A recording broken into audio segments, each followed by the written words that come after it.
Tony Dunn. Ain't nothing to it but to do it, brother. Let's roll. In a world where Carolina Panthers fans have an insatiable thirst for Panthers news and opinions, only one podcast roars ferociously. It's the C3 Panthers Podcast.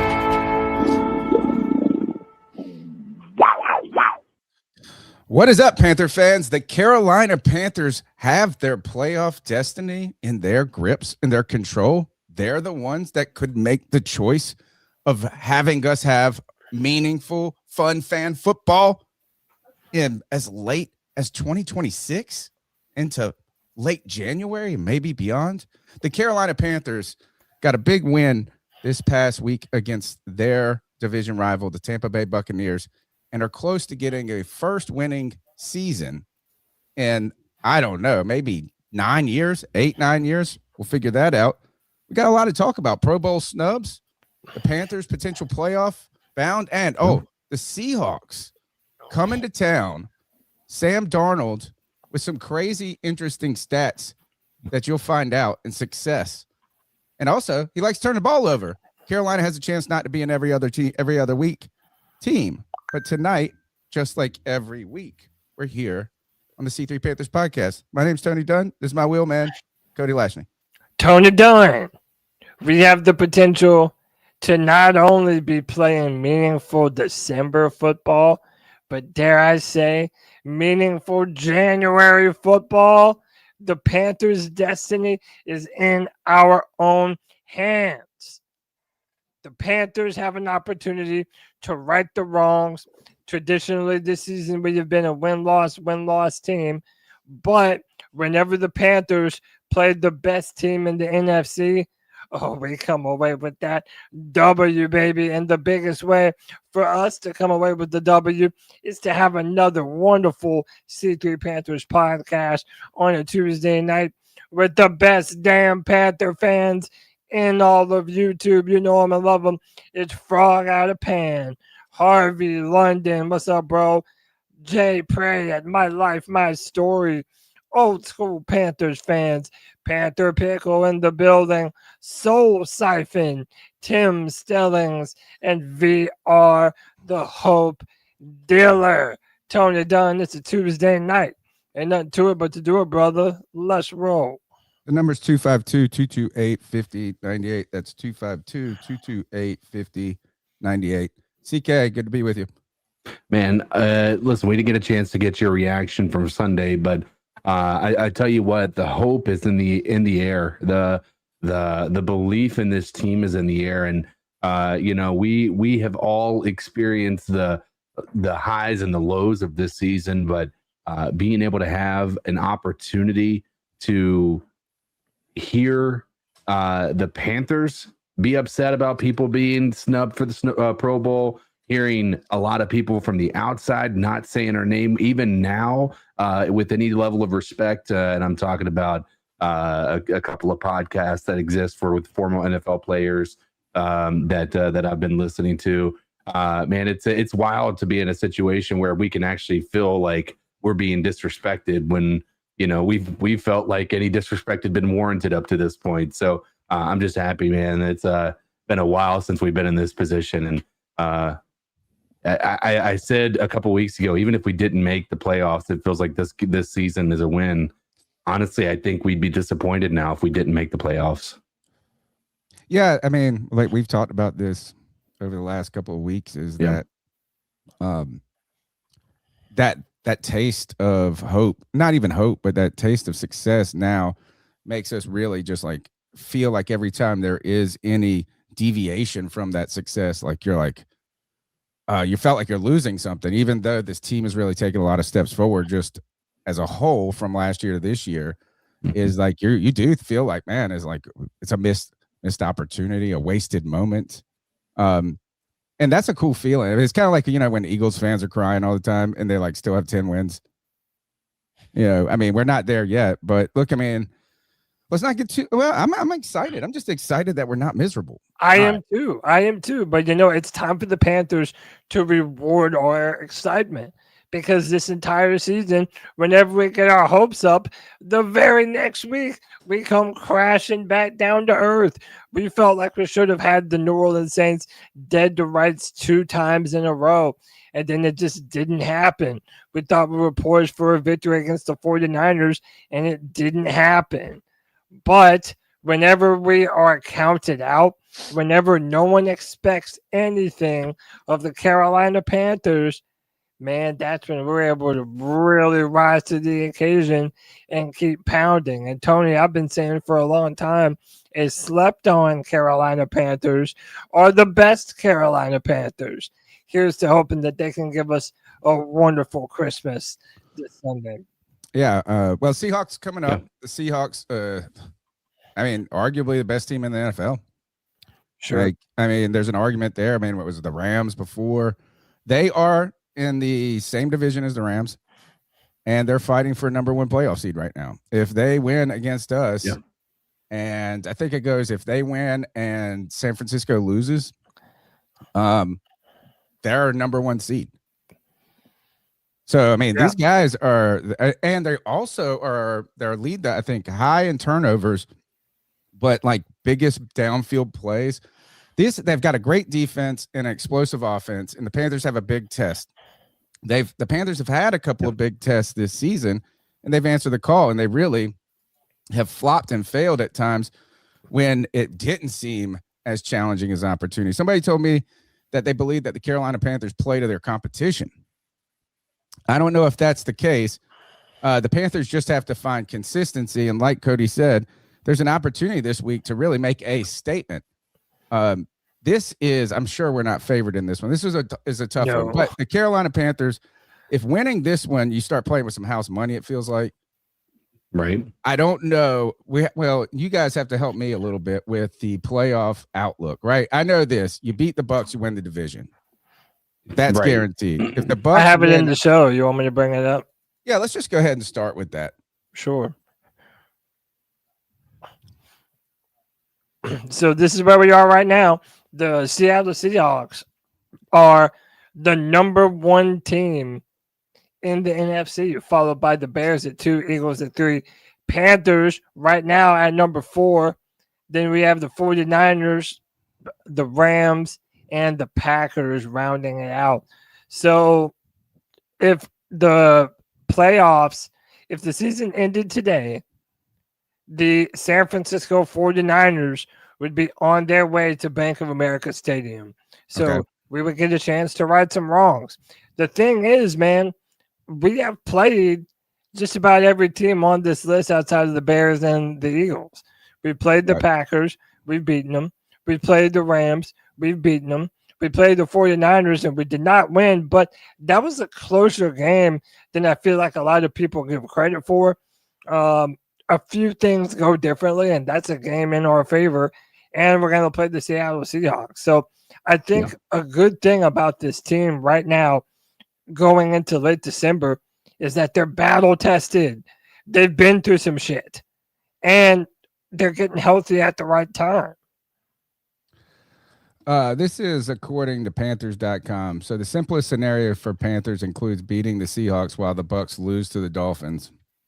In that case, the Panthers would clinch the NFC South title heading into Week 18, since they'd be 2 games up in the head-to-head battle with 1 to play. But then that also is like, look, 2 things got to happen there, right? Is the Bucs lose and the Panthers win. And you're really, we don't want to say probably, but they're not favored to win this game, right? So how does it look then? But Panthers can also clinch the division by winning in Tampa in Week 18, regardless of any other results, since division record is the first tiebreaker, and that would leave them 4-2 in the NFC South to Tampa Bay's 3-3. There are tiebreakers that favor the Buccaneers, which give them an opening here too. He writes, in fact, if Tampa Bay wins its final 2 games of the season, the Bucs are in regardless of the Panthers' result in Week 17. That must mean, because their final 2 games, one of them is us. Yes.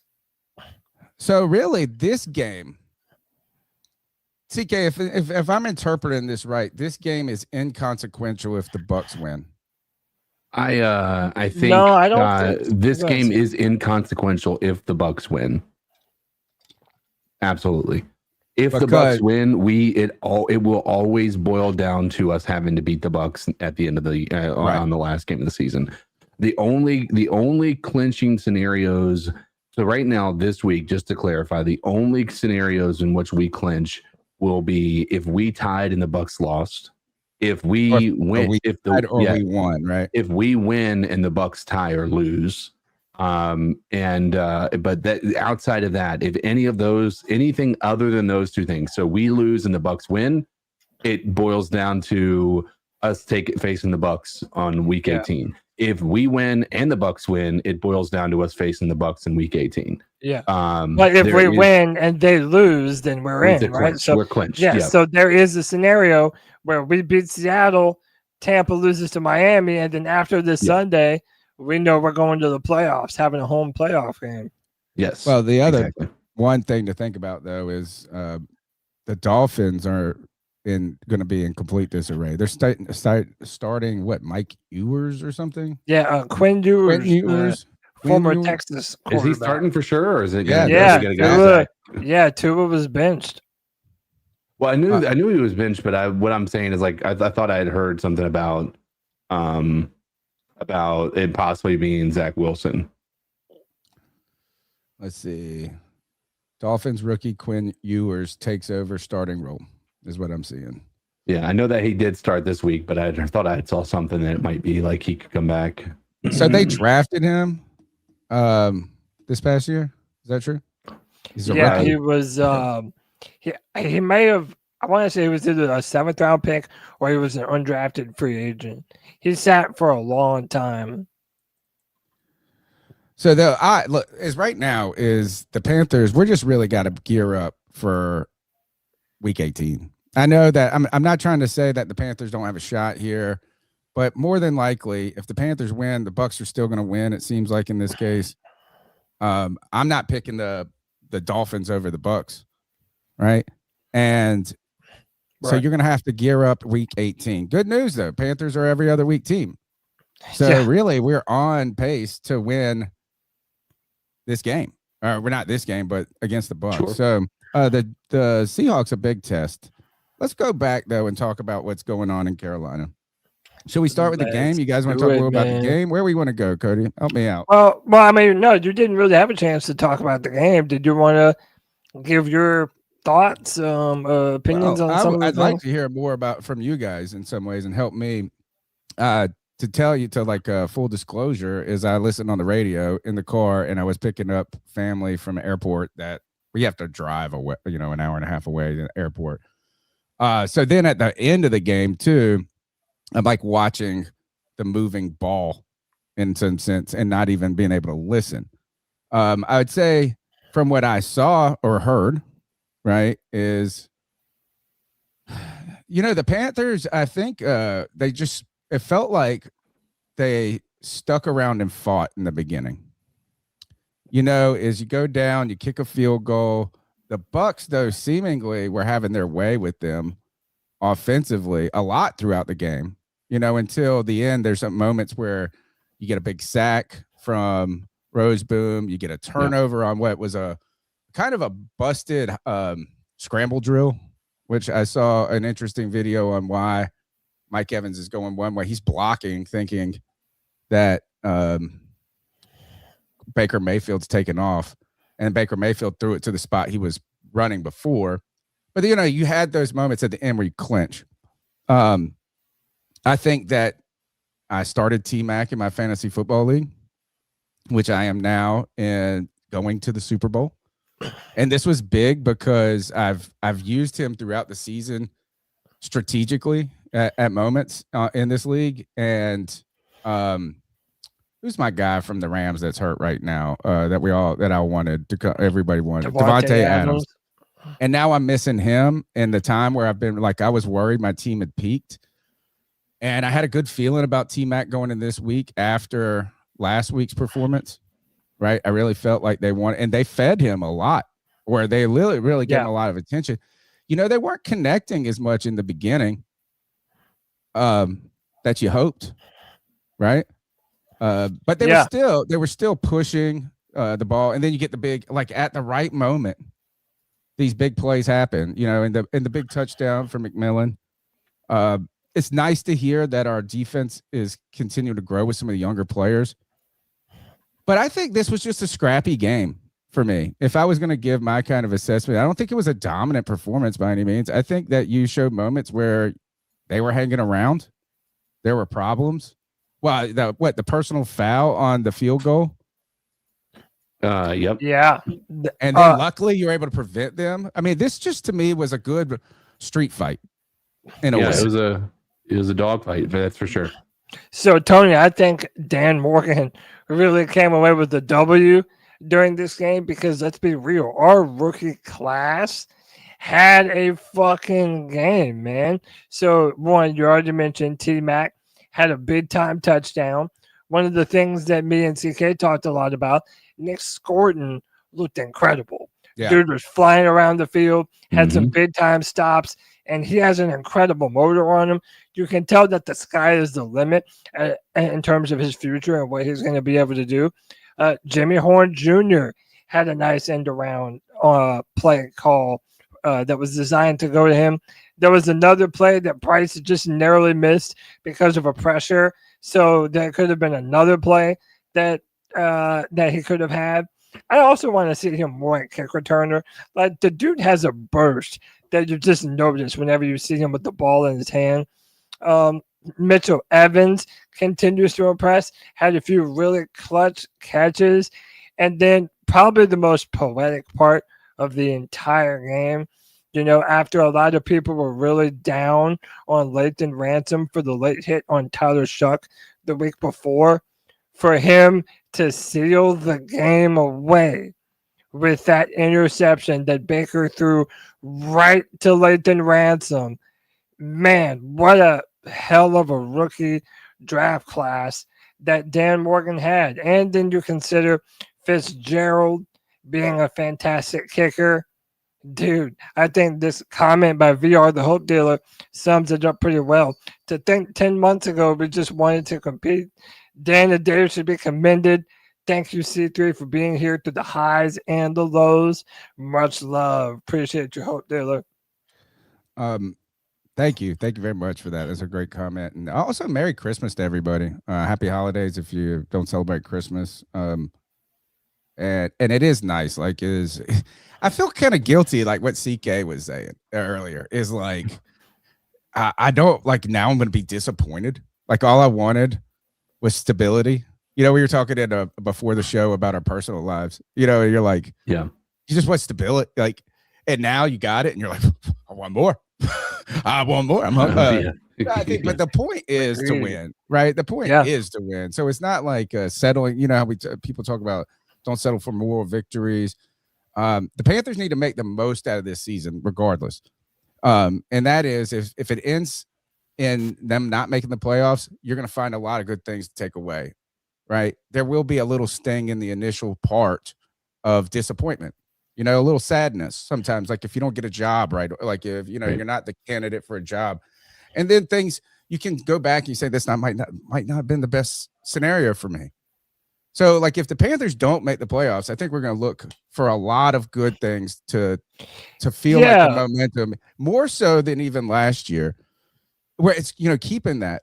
But we do want to capitalize on this moment. Just because you've already made those gains does not mean that you don't want, and we're not being greedy. This is the goal of football. This is the goal, is to keep going and keep fighting and see where you can go with this. I think when we look at this, is some things have stuck out to me, is that the Panthers running game has not been very effective over the last few weeks. No, it really hasn't. And we started to mask it, Cody, in the beginning with play calling. I don't think it's just play calling. Right now, and I don't think it's like the backs are like we have not been getting a lot of push on either defensive or offensive front over the last few weeks. And I'm glad to hear that you said Scorton was really causing problems. But that offensive line has not been bad, but they haven't been like dominant and just like, remember that like Miami Jets. I mean, we're playing bad teams then too. And, these had these giant holes. What happened with Icky? That was another thing. I felt like that was a late news not playing. Yeah, dealing with the concussion. And then Josh Nijman came in, and then he looked okay. He graded pretty well from PFF's perspective. But, listen, I put this in the show. I figured that we can kind of jump around. You brought up the run game, and you're right, Tony. We have not really been running the ball well in recent weeks. And I brought this up at CK in the post-game show that really all those incredible plays that we saw from Rico Dowdle early in the season, where he was just getting all these yards after catch, yards after contact, and he was really making a lot happen. And it just doesn't seem like those same types of chunk plays are happening for him. Yet, even in spite of all that, he is now back-to-back 1,000-yard rusher. How about this? Rico Dowdle is one of only 6 undrafted players since 2000 with consecutive 1,000-yard rushing seasons, and then some incentive to maybe kind of pull for him going forward. 70 total yards, and he gets a massive $1 million bonus in his contract. And if he gets one more touchdown, he gets a $250,000 bonus. Sad part is it's going up against probably a top defense in the NFL right now in Seattle. But I do think it's funny that you mentioned that, because this might be the game where they decide to get more into that rushing attack with Rico and Chuba as well. I think Chuba has looked better since coming back from his calf injury. But yeah, Rico has not been as effective as he was. And I think that's a point to give to our passing attack, that even though we haven't been running the ball very well, Bryce Young and the rest of the receivers have kind of picked up the slack as our rushing attack has started to cool. Well, those are things we were hoping would, these things are necessary for teams to find ways to win, right? Is like being one-dimensional. You want to have a good running attack regardless. You want to have a good, effective passing game, but there are going to be games where it's not effective. You're not getting a lot on the ground. You're going up against a better run defense. And then at those moments, you want the air attack to compensate for that. Early in the season, though, we weren't having the compensation so much. Like you were, if you stop the Panthers run, we weren't seeing, and there were moments that it did happen. But there were those games where we said, this is the time we need Bryce to go win it. Or the Panthers, they're not going to be able to, they're not running the ball. You got to find another way to do it. So that's the good flip side of this coin, is the Panthers haven't been running the ball well, but they only won one game, guys. I mean, then he lost a game, won one game. Yeah. So it's not like they're just airing it out and finding ways to win all the time. Last week, they found a way to win when they weren't running the ball effectively, and they haven't been running the ball particularly well. And I still go back.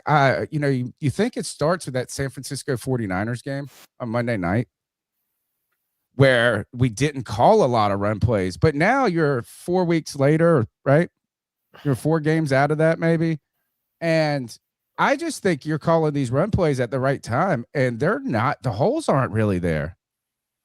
And I'm there's a little concern, but like now I'm like, gosh, can we get that back on track as we're starting to get momentum with Bryce Young and some of these receivers as you go into week 18, potentially the playoffs, and you become more of a complete team? Or are we now a one-dimensional, or I don't know.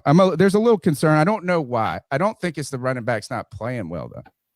I mean, I think there is a natural slowdown that has taken place, but I think it's been, people had looked at what the Saints did that first game and said, we're going to just remove the run from the equation and make Bryce beat us. Well, I think people are starting to see that Bryce can, in fact, beat you in the air.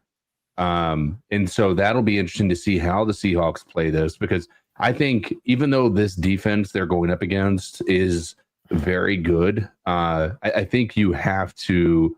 I don't think that getting into a shootout with the when they have an air attack like they have right now is the smart play. The smart play is to keep them off the field and give yourself the best opportunity to be a little bit more rhythmic. So you have to be able to do what what we always wanted this offense to be, which is a run first offense. But that has to be how we approach this game. And that will help us. I mean, that's an excellent point. You're talking about this. You got to beat this offense by keeping them off the field. Yeah.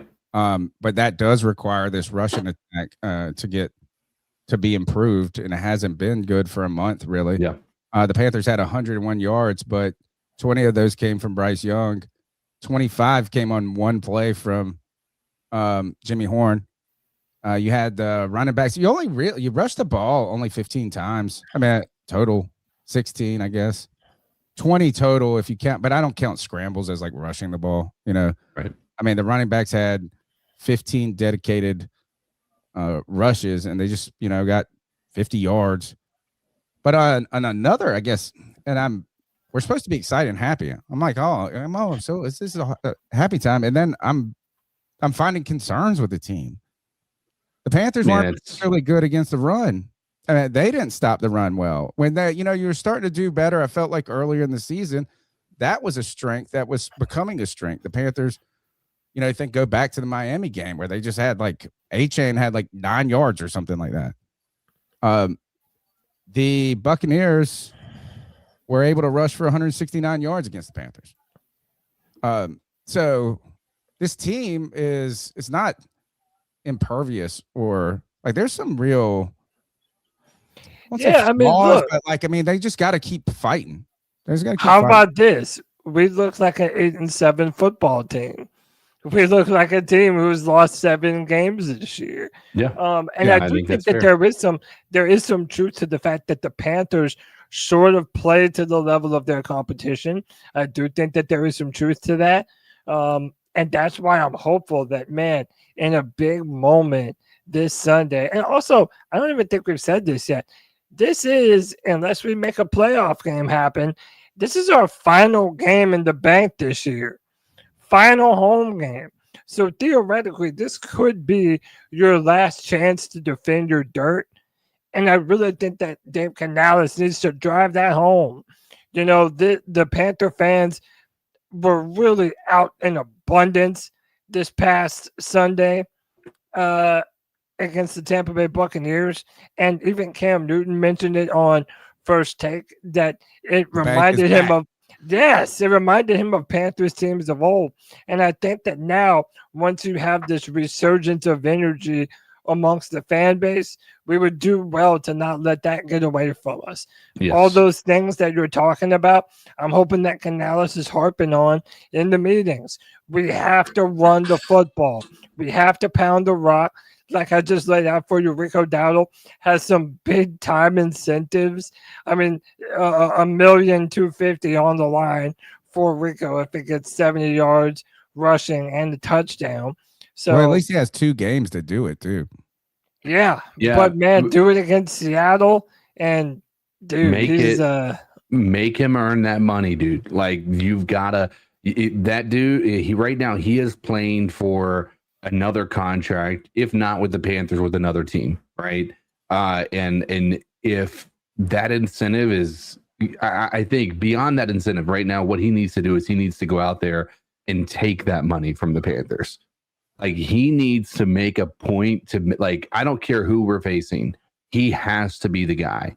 And that's gonna have to fall on Dave Canales trusting this run defense or run offense and this offensive line to get the yards that we need. It does not feel like we have been as bully ball in the trenches on offense as we had been in weeks past. So we have to make that a priority in this game. Well, good news for Rico Dowdle is the Panthers are competing for the need to win, right? I mean, they're trying to win, because wouldn't it be crazy? And I don't think the Panthers are this caliber, this type of organization under the leadership of Dan Morgan. But imagine if it was week 18, you're 4 and whatever, You're out of the equation. Yeah. And Rico Dowdle needs 70 yards and he gets $1 million bonus. And they're like, you know what? We're just going to hand the ball to Chuba a lot because we're not signing you next year. Like, that's some money ball shit in the background that could happen. So thank God for Rico that he could just they need him. Yeah, man. He wants it. And you got to believe. So I was like thinking about like that. When you write, you just need 70 yards. I wonder if you said to me, I'll give you $1 million if you can get 70 yards in 2 NFL games over the next 2 weeks. Yeah, against the Seahawks and the Buccaneers. I would die trying. Yeah, for sure. I mean, like, I'd be like, come on. I might be able to do it. Come on. Like, just give me let's set up a moment where I can. I mean, you might be a little bit sore after, but dude, just fucking. Oh, you'd be dead after. But I think, I'll work for incentives. You know what I'm saying? Like, is that if it's that close, that mug, he can't not be thinking about it. But I mean, considering he had a game where he had 200 rushing yards earlier this season, like the dude's thinking that this is a chance to make a statement, and I think it also bears repeating that this is the best team in the NFC right now. Imagine what a statement that is for our entire team if we walk away with a W against the number 1 seed in the NFC. Like, all of a sudden, we're a team that nobody wants to see going into the playoffs, especially if we win our last home game. Like, and, if the 49ers do come to Bank of America Stadium, we have already lost to them. So we already have an entire game of film on what they did right, what we did wrong, and we've played all the other teams that are pretty much in contention. So, dude, I think there's a lot of teams who probably don't want to see the Panthers in a playoff game. You probably want to see the Bucs more than the Panthers at this point, and the way they've been losing and falling apart. For sure. I think when we mentioned, I said this game in some ways is inconsequential if the Bucs win. That's mathematically, but more like morale-wise, outlook-wise, if we lose this game and we go to Tampa and find a way to beat them, I think I'm walking into the playoffs going, man, this has been a great season. I hope we can make some noise, but I'm not walking in there chest out so much. Not chest out, but I tell you what, chin up, but not chest out. That's fair, but here's the thing that I'm walking into this off season with. If we are the playoffs with, sorry, so off the kilter to say playoffs when we're talking about this late in the year. Off season is usually our focus. Enjoy it, man. Enjoy it while we have it, dude. But this is a season of poetry, right? Think about this. It's a season of poetry. With all of the things leading up to the season, leading us to the conclusion that there's a chance we are just a team of destiny leading us into the Super Bowl. From J-Lo to Ohio State winning the national championship to facing the Jaguars to start the season out. From first time we've been in the lead in the NFC South since 2015 to first time we've had back-to-back games that we've won since 2022 or 2021, from beating Baker to potentially beating Sam Darnold, beating Baker and Teddy Bridgewater, by the way. 2 quarterbacks the Panthers passed, Sam Darnold on the horizon, potentially another rump in the hay with the 49ers and Christian McCaffrey, maybe even a visit to the Bears and Caleb Williams and DJ Moore, and that whole storyline that's coming from it. It is a season of poetry. It is a season of people, a team that has gone through adversity and still has found a way to keep together when fans have not. This was a fan base in disarray coming into this year. And even halfway through the year, it was a civil war going on amongst Panthers fans. And it was fair too. Yes. And that we weren't people are not out of line for having some real concerns about the way the winds were blowing. But I tell you what, when you see the things talk, Pat McAfee talks about how it took, us, David Tepper getting some good karma with donating the entire stadium for that that charity concert to benefit the Carolinas after the hurricane, right? Yeah. It is a season of poetry. And if you can't see the poetry and how this season has gone on, man, I don't know what to tell you. I know it's been up and down, but I think it's been an analogy for life. You're going to be knocked down, you're going to be beat up, but it's how you react to those moments. And this team at every single turn, every single time has come back and fought their way back to the victory line, to that victory column after every time that people said that we were out of it. Every single time. This team is a team of destiny. If the Panthers, well, I was running through a scenario, if the Panthers lose against the Seahawks, win against Tampa, how my maybe psychological outlook would be walking into the playoffs. But say the Panthers win against Seattle, win against Tampa, that's chin up, chest out time. Yeah, dude, that's really chest up, chest out. I mean, yeah, there you go. I'm almost scared that's going to happen. Wow, that's what we need. But no, he's right, but I understand what CK's saying, and it's like what I've been saying. I slept on Panthers are more dangerous Panthers, and it's like whenever we get our hopes up, like, oh, okay, the Panthers should win. The Panthers are hot. The Panthers are aggressive right now. That's when we've sort of come crashing back down to earth. The Panthers have this weird PTSD thing going. And I don't think that's unfair because, as I said in the opening, we've had a ton of moments when we felt like this team was poised for victory. And then the New Orleans Saints just wreck everything for us. Now, to be fair, the New Orleans Saints at the end of the season are not the team that started the season. I mean, Tyler Shuck is probably number 2 behind T-Mac for Offensive Rookie of the Year. Like, they're a better team at the end than they were at the beginning. So maybe there is something to be said about that. But I tried telling y'all that. Dude, this team, you really don't know what team you're going to get from week to week. And it's why last Tuesday and the post game before, Tony, remember I was asking you, I'm like, who are the Carolina Panthers? And we still don't know. Yeah, in some facets, we still don't know. But there are some things that we do know, Tony. Sam Darnold, from his time last year with the Vikings to his time now at Seattle, late in the year, homeboy throws some interceptions. There's some opportunity here, too. Like, wow, we have that concern, not concern, but it's not even trepidation. It's just uncertain. Like, we don't know. We don't know where we don't even.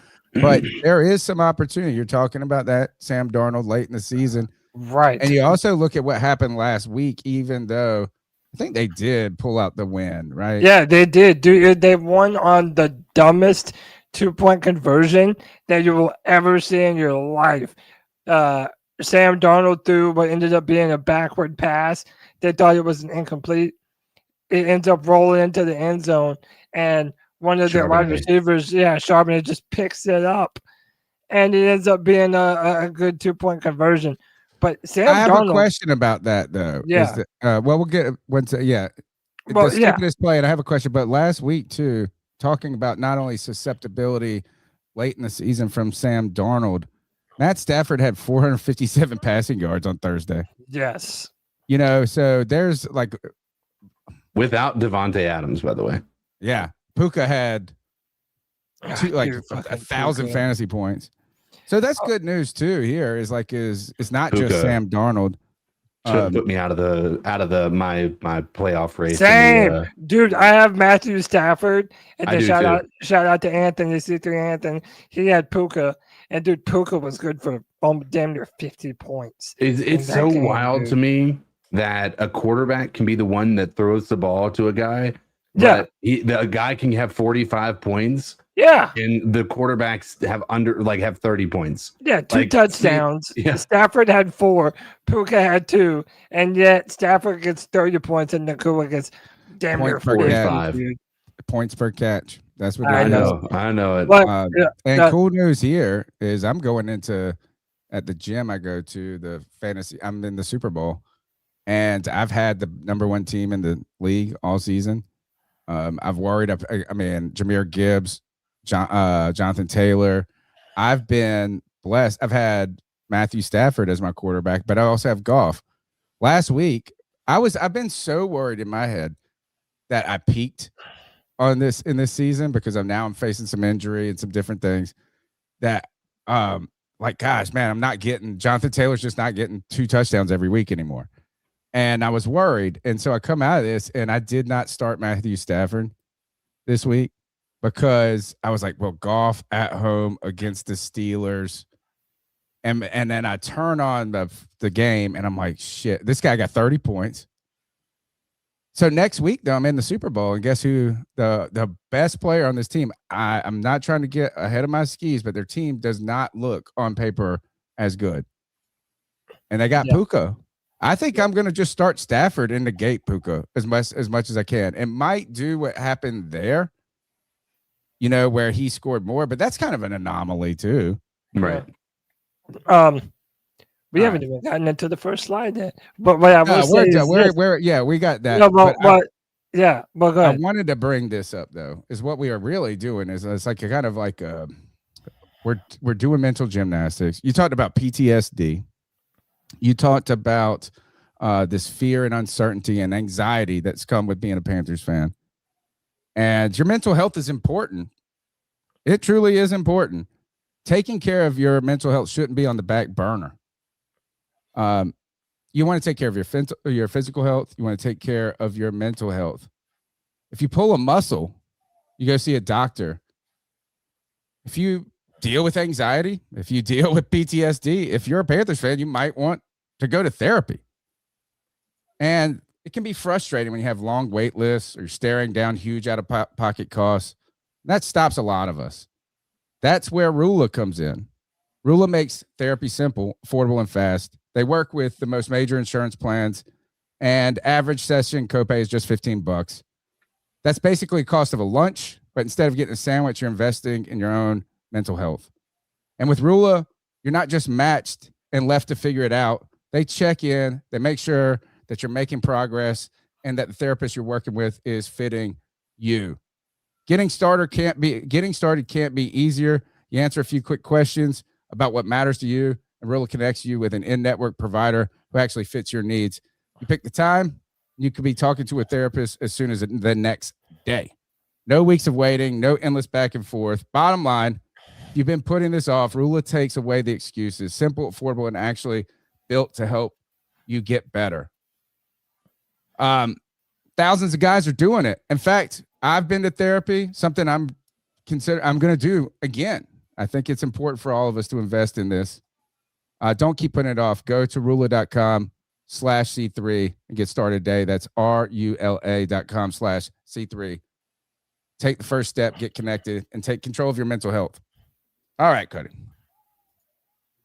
And they are not lying about the back and forth of like just trying to get, if you don't have a doctor, right? Like if you don't have what do they call it? Like your primary care. Yeah.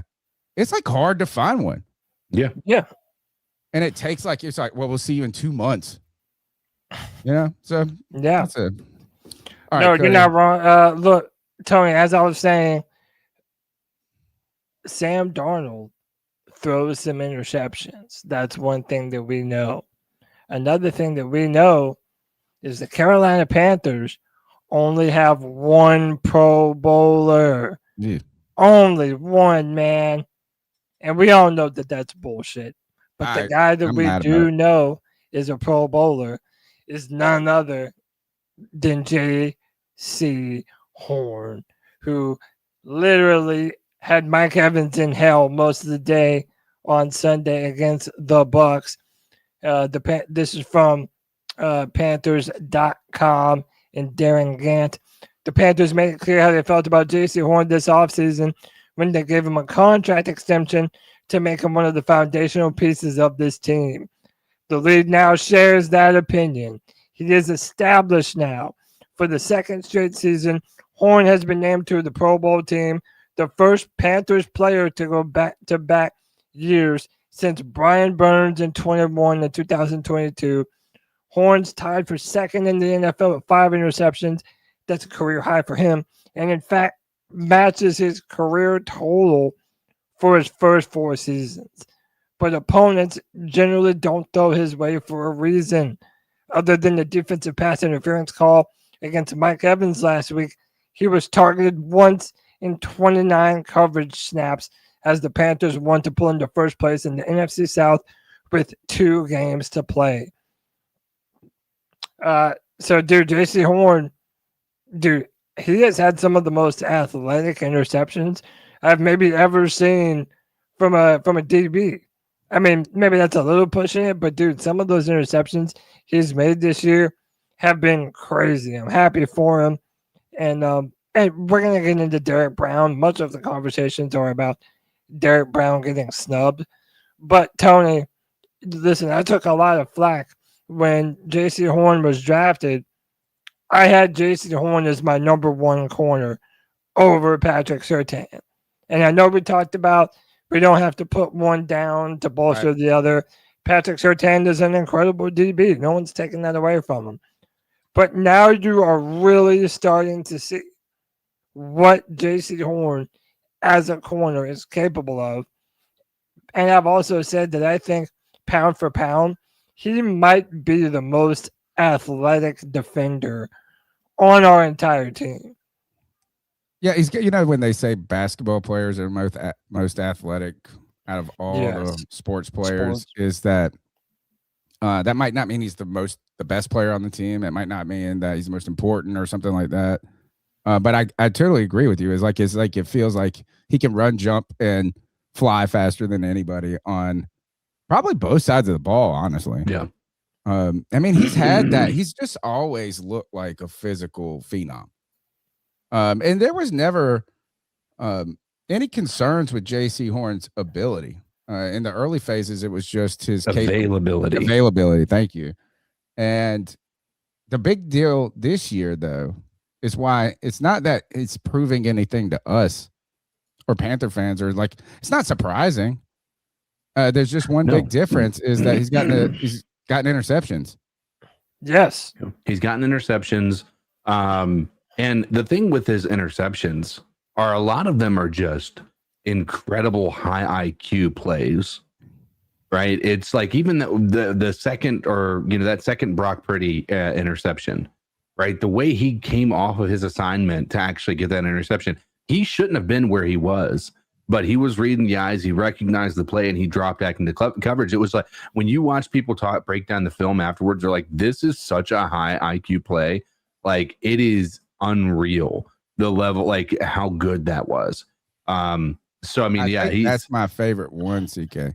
Yeah, I agree. I think that when you see him, just that moment he recognizes, just like he just puts his foot in the ground and he goes after the ball. That was awesome to see. And I think while it feels like his interceptions come in bunches, he'll have 2 in a game, multiple times, but then he'll go on a bit of a dry spell. But that's also because he was targeted 1 time last week. The argument is, CK, last year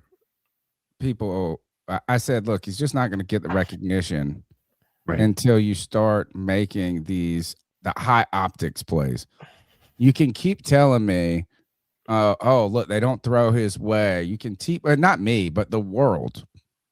You can keep saying, oh, he's so good, but he plays in zone. People don't give a shit. Sacks make money. And you know what? The NFL GMs, they fall into this too. They pay for those big optic plays too. They pay people that get sacks. They're not just like, oh, your pressure rate's so good, we're going to make you the highest defensive player in the league. They like to see those numbers too.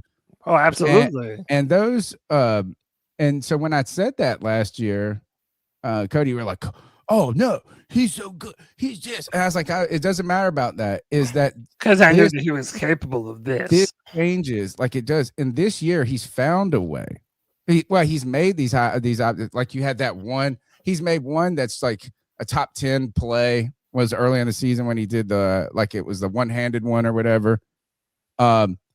But when you read numbers about him not being targeted, it's not that they're just not going his way. Teams, because we play zone defense, are designing their offense to stay away from him entirely. So you just don't look at his side of the field. And that was what was so impressive, CK, about that interception specifically. Is like, he's like, I play in zone defense and I'm still going to fuck y'all up. Yeah. I'm going to play two zones at once. Dude, I literally wonder how much better it would be if he was in a more advantageous system. Like if he was in more, my dream defense, which might happen for us after this year, depending on what we do with the Giro Rivero, is kind of what the Seahawks did when they went to their Super Bowls. It's a 4-3, but you're also playing a lot of man coverage, and you have a single high safety that's just meant to cut off the view. And, I just wondered, like, man, if JC was in that kind of situation where he did travel with the number one wide receiver of every team, like, what would his numbers look like? What would his stats look like? I think there's a good case to be made that they would be better. But you're right, Tony. Like, even in spite of this, consistent zone defense that we run, the dude is a ball hawk. And he absolutely deserves to become one. Yeah, for sure. He absolutely deserves to be going to the Pro Bowl. But sadly, Tony, CK, the conversation around the Panthers and the Pro Bowl, even though JC is going, it's not around Jaycee Horn. Right. It's around Derrick Brown, who absolutely got snubbed by the sham of a voting process that is the Pro Bowl. This is from Darren Gant on Panthers.com. It says, Derrick Brown disappointed he didn't make the Pro Bowl. Teammates are likewise surprised. As proud as the Panthers were of cornerback Jaycee Horn going to a second straight Pro Bowl, there was a sense of dismay throughout the locker room that Derrick Brown didn't. Brown said Tuesday he was definitely shocked he didn't make it, but tried to pivot back to the team goals that were in front of them with playoff implications. Tony, what I'm going to do, I'm going to play the video of Derrick Brown and what he said, and then I'm going to compare the stats of Derrick Brown to other Pro Bowl defensive tackles that did end up being selected to the Pro Bowl. So first, this is from Alex Zeitlo on Twitter. This is what Derrick Brown had to say when asked about being snubbed for the Pro Bowl. I was disappointed, being a competitor I am. I, definitely want the opportunity to be able to, represent my team in the Pro Bowl. It's one of those things, I guess my parents and coaches don't think I'm good enough to be in there. So, I'll take that with a grain of salt and just keep working. Does that make it sting a bit more? Because usually it's the fans don't get it right. And then the players and the coaches are like, I think, whichever way you look at it, not getting it, it's frustrating, but it is what it is. Still got a lot of ball to play here, so I'm looking forward to the opportunity for that. Does it add any fuel? It definitely ignites me. I'm a competitor, that's for sure. You've been getting a lot of love from mainstream media. All these features you almost on a weekly basis. People in these large Kay Adams has spoken out. Did it come as a bit of a shock that, to me, I feel like this is one of the bigger snubs in recent years? Yeah, I was definitely shocked I didn't make it for myself. I feel like playing good ball, coming back off of the injury. So, it is what it is. So look, Derrick Brown, gotta love him, man. His eyes are on the prize.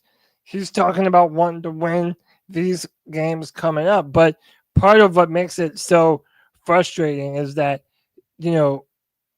his peers essentially are the ones that are snubbing him. And boys, I'll say the quiet part out loud. Can you explain that to me? Is the Pro Bowl voting is based on there's percentages, I think, right? Yeah, part of it is fans, and then part of it is media, correct? I think the media is the AP stuff. Like that's the end, like that's the offensive player of the year and all that stuff. I think the other part of the Pro Bowl is coaches and other players. Right. So I'll say the quiet part out loud. I think Derrick Brown is paying the Panthers tax. Call us, disheveled fans or what have you.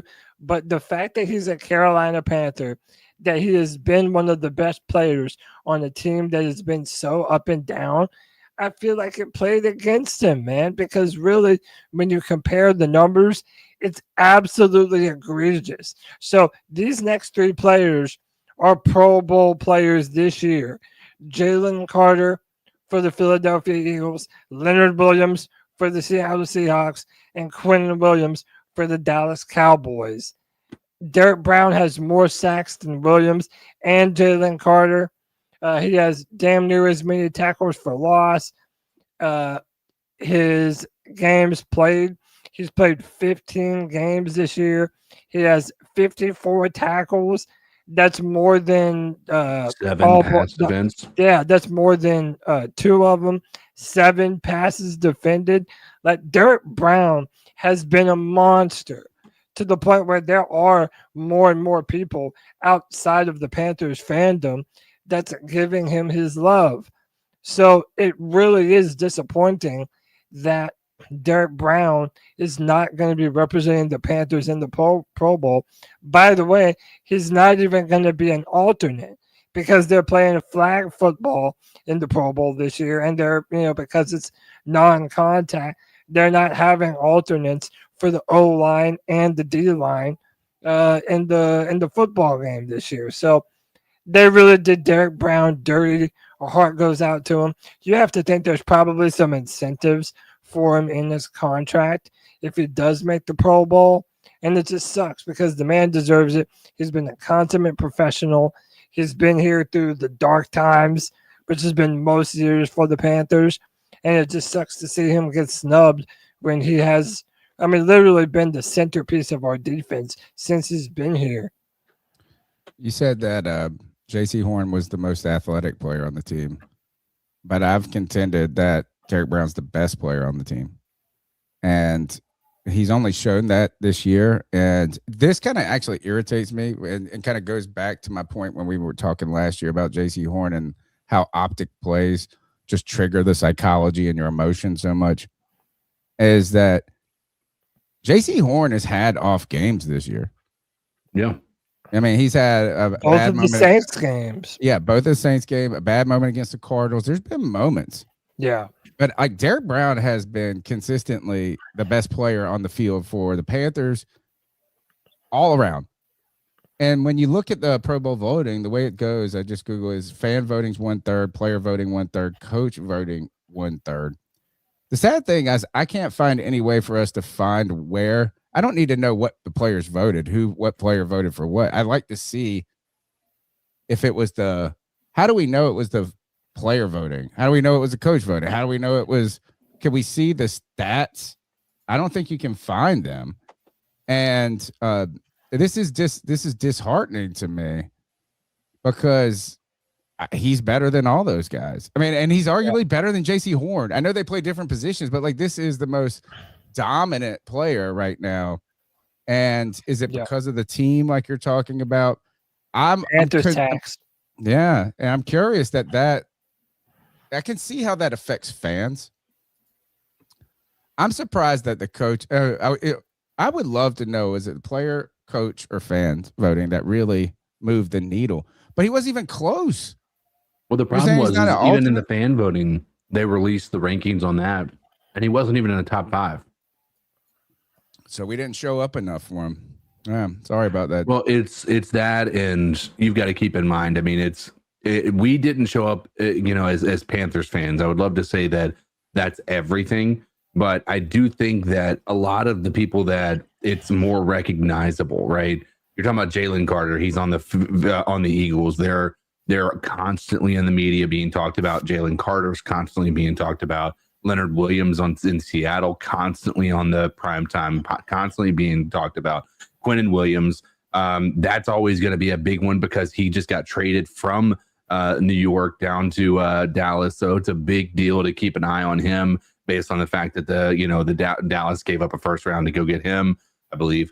And so these guys have eyes on them, and Derrick Brown doesn't.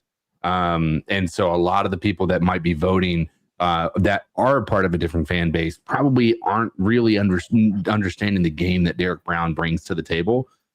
And they're looking at the sacks and they're saying, oh, well, Leonard Williams has more sacks and more tackles for a loss and more QB hits and all this stuff. But you don't look at the entire body of work and realize that Derrick Brown's probably been just as much of a game wrecker just based on the pass defense, like in comparison to him. Like he's probably the most well-rounded player out of all the three that made it. Just when you look at the fact that he's got good tackles, he's got good tackles for losses, he's got more pass defense than anybody. He has a decent number of QB hits. He's just the most well-rounded out of any of those guys. It shows you how powerful preconceived ideas are, right? Is that, you just believe those other names were Pro Bowlers before the season started. And I think the players are like that too. You know what I mean? It's like, oh, well, this guy's a Pro Bowler. This guy's a Pro Bowler. If you're not playing Derrick Brown face-to-face every week or at all in the season, if you're just a team in the AFC and you're a player and you're not going, oh, Derrick Brown's the most dominant guy. You're like, oh, I know these guys' names. They're susceptible to it as well. That preconceived is like, and so they believe those guys were going to be Pro Bowlers regardless of their stats.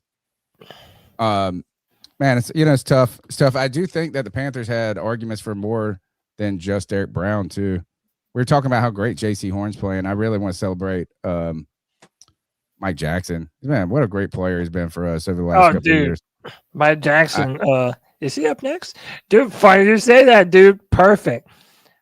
Mike Jackson and Tony, I really, we brought up Dan Morgan earlier, just talking about how good this rookie season has been for all these players that we've drafted. But Tony, I really think that you can make the argument that one of the best moves that Dan Morgan has made has been trading for Mike Jackson. We have at times this year said that Mike Jack and Jaycee Horn are maybe the best corner tandem in the NFL. There's at least an argument to be made for it. So one of the things that sort of went viral this year, or not this year, but this week, was Mike Jackson. So we're getting ready to play his old team, the Seattle Seahawks. And he said that they basically traded him for a bag of chips. Didn't he say that last year too? Wasn't that quote originally from last year and now they're like bringing it back? See, what is the date on this? Look at the date. No, this is recently. This is December 23rd. But this is what Mike Jackson had to say. What else said? Nothing? Bag of chips. Yeah, a stale bag of chips at that. How did that sit with you at the time, and how does it sit with you now? I knew they were going to get rid of me because when one of the coaches brought me in his office, when I walk in a coach's office, I ain't gonna lie, I be nosy. So I be looking around, and I seen the depth chart, and they had a rookie they just drafted like seventh round in front of me. So at that moment, I'm like, okay, yeah, they're gonna get rid of me. And when they made me take the pay cut, I kind of seen that line, so it was just like, wherever I go, I just know I'm a ball. So remember, Dan Morgan traded away a linebacker who we drafted. 7th rounder. A 7th round linebacker who is no longer on the Seahawks in the league at all. Yeah, in the league at all. And we got Mike Jackson, who has been absolutely incredible for us, man. And we brought up Sam Darnold throwing interceptions at the end of the year.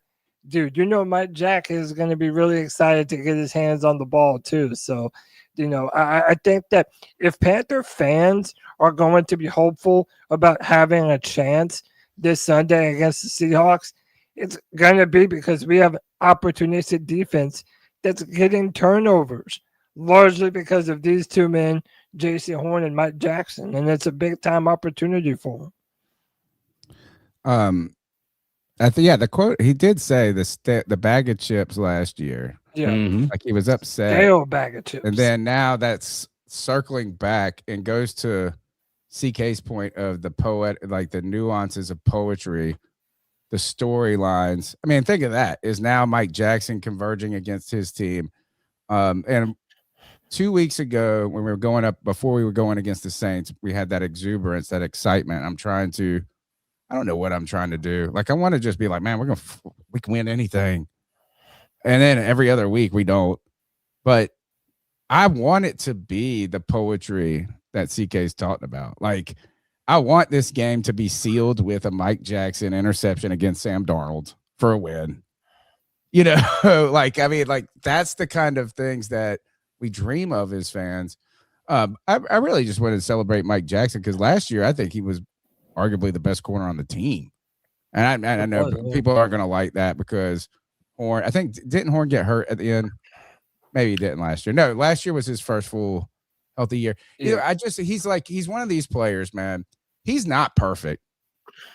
Mike Jackson is not the best. He doesn't have that.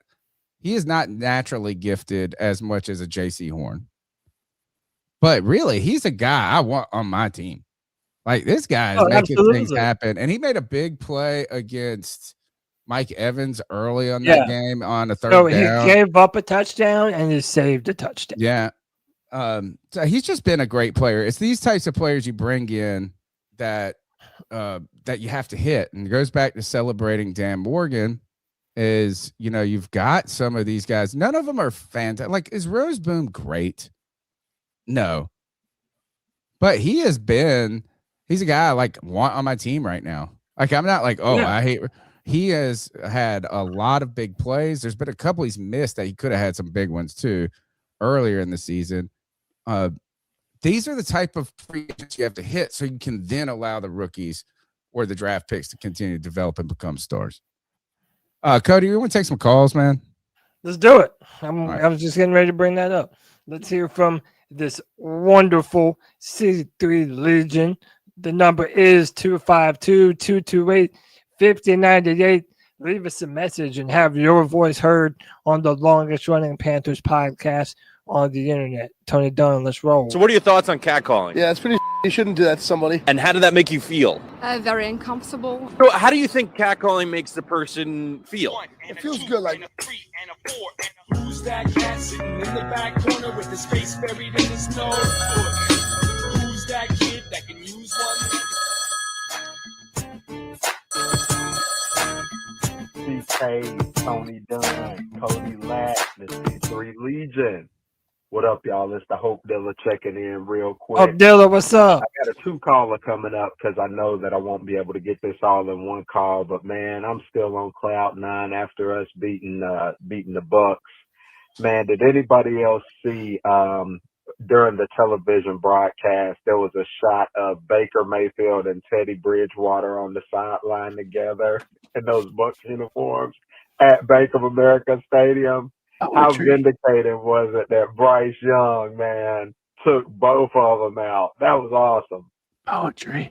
But CK hit on something I thought that was key, man. Here recently on one of the podcasts, and that's that we have a rhythm team. I completely agree, and I think that's why we might get so much hate from the media is because of the ups and downs. But when I see players out there like Nick Scorton and some of the other ones that Dan Morgan has put out there, you know, I see now why they had a first-round grade on Nick Scorton. You know, y'all, honestly, I don't think that I've seen a draft class like this since the Panthers were an organization. That's going all the way back to 95. In 1995, I was 12 years old, and I remember when the Panthers came to Charlotte, and I was so excited. And after following this team and being a true fan since 95, it's just so cool to see what Dan Morgan is doing. But, hey, I'm going to call back with another quick call because I got a question for you guys that I really want to pick your brain. It's the Hope Dealer. Sure. Hope Dealer, shout out, brother. Dude, listen, Nick Scorton looked incredible. And the year before he came out, he had 10 sacks for Texas A&M. The guy that the Bengals drafted, I forget, Shamar Stewart, he has yet to really do anything for the Bengals this year. Wasn't he or is that the one that sat out? Yeah, that was the one that sat. They said that they put a clause in his contract that no other rookie had really signed before. But, dude, out of everyone on that D line for Texas A&M, Nick Gordon is looking like he's showing the most promise. The dude, he not only is he great on the field, but he looks to be a leader too. Like, you know who he kind of reminds me of a little bit? Not in his style of play, but the way he talks to the team, just in the interviews that I've heard and the clips I've heard.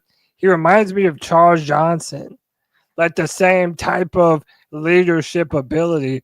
And he definitely has the same type of motor. The dude never takes his eyes off the ball. He has a never-ending motor.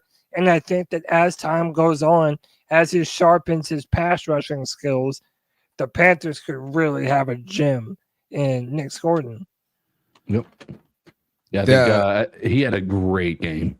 Like, you know, it's just, there's no other way to put it. The game that he had this week, without him, you know, who knows? This game could have been completely different. But he's been from the recognizing that one screenplay there towards the end of the game that forced Baker Mayfield to dirt the ball, to the being aware and making sure Ransom knew to get down after getting that interception. Like, he comes across very veteran-esque. He seems not that I'm surprised, but he seems smart. Yeah. You know, he's been fun. He's been personable.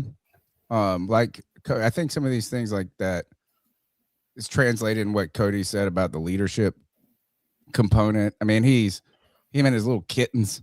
He's got these little kittens. He's got cats in his apartment now and stuff like that. He's been fun to get to know. He hasn't been like a dominant rookie by any means.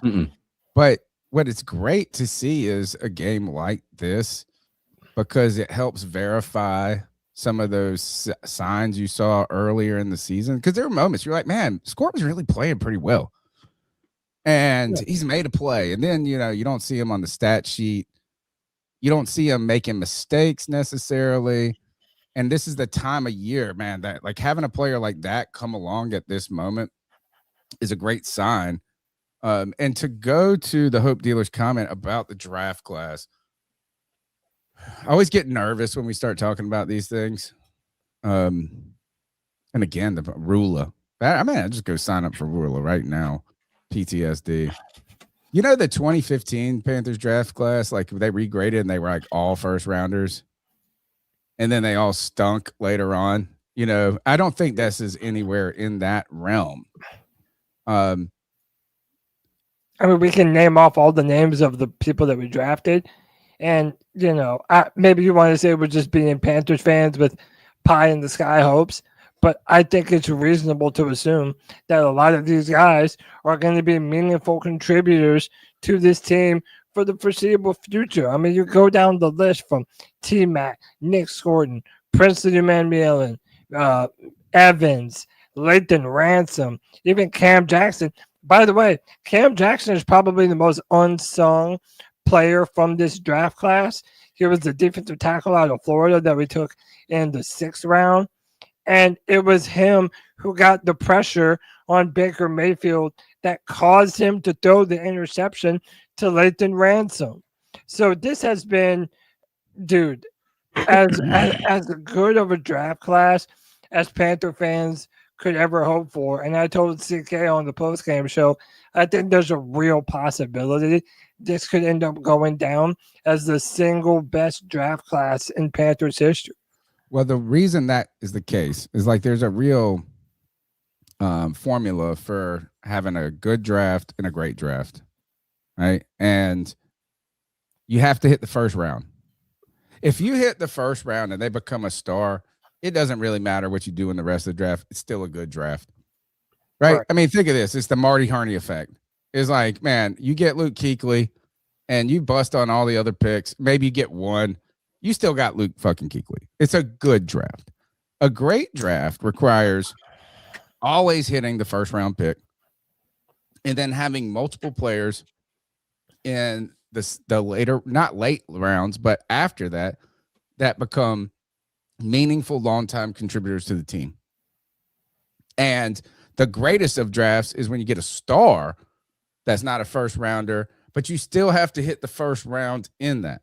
So right now is the reason this can go down in that conversation being valid is the greatest draft pick is it seems like at this moment you hit on your first round pick.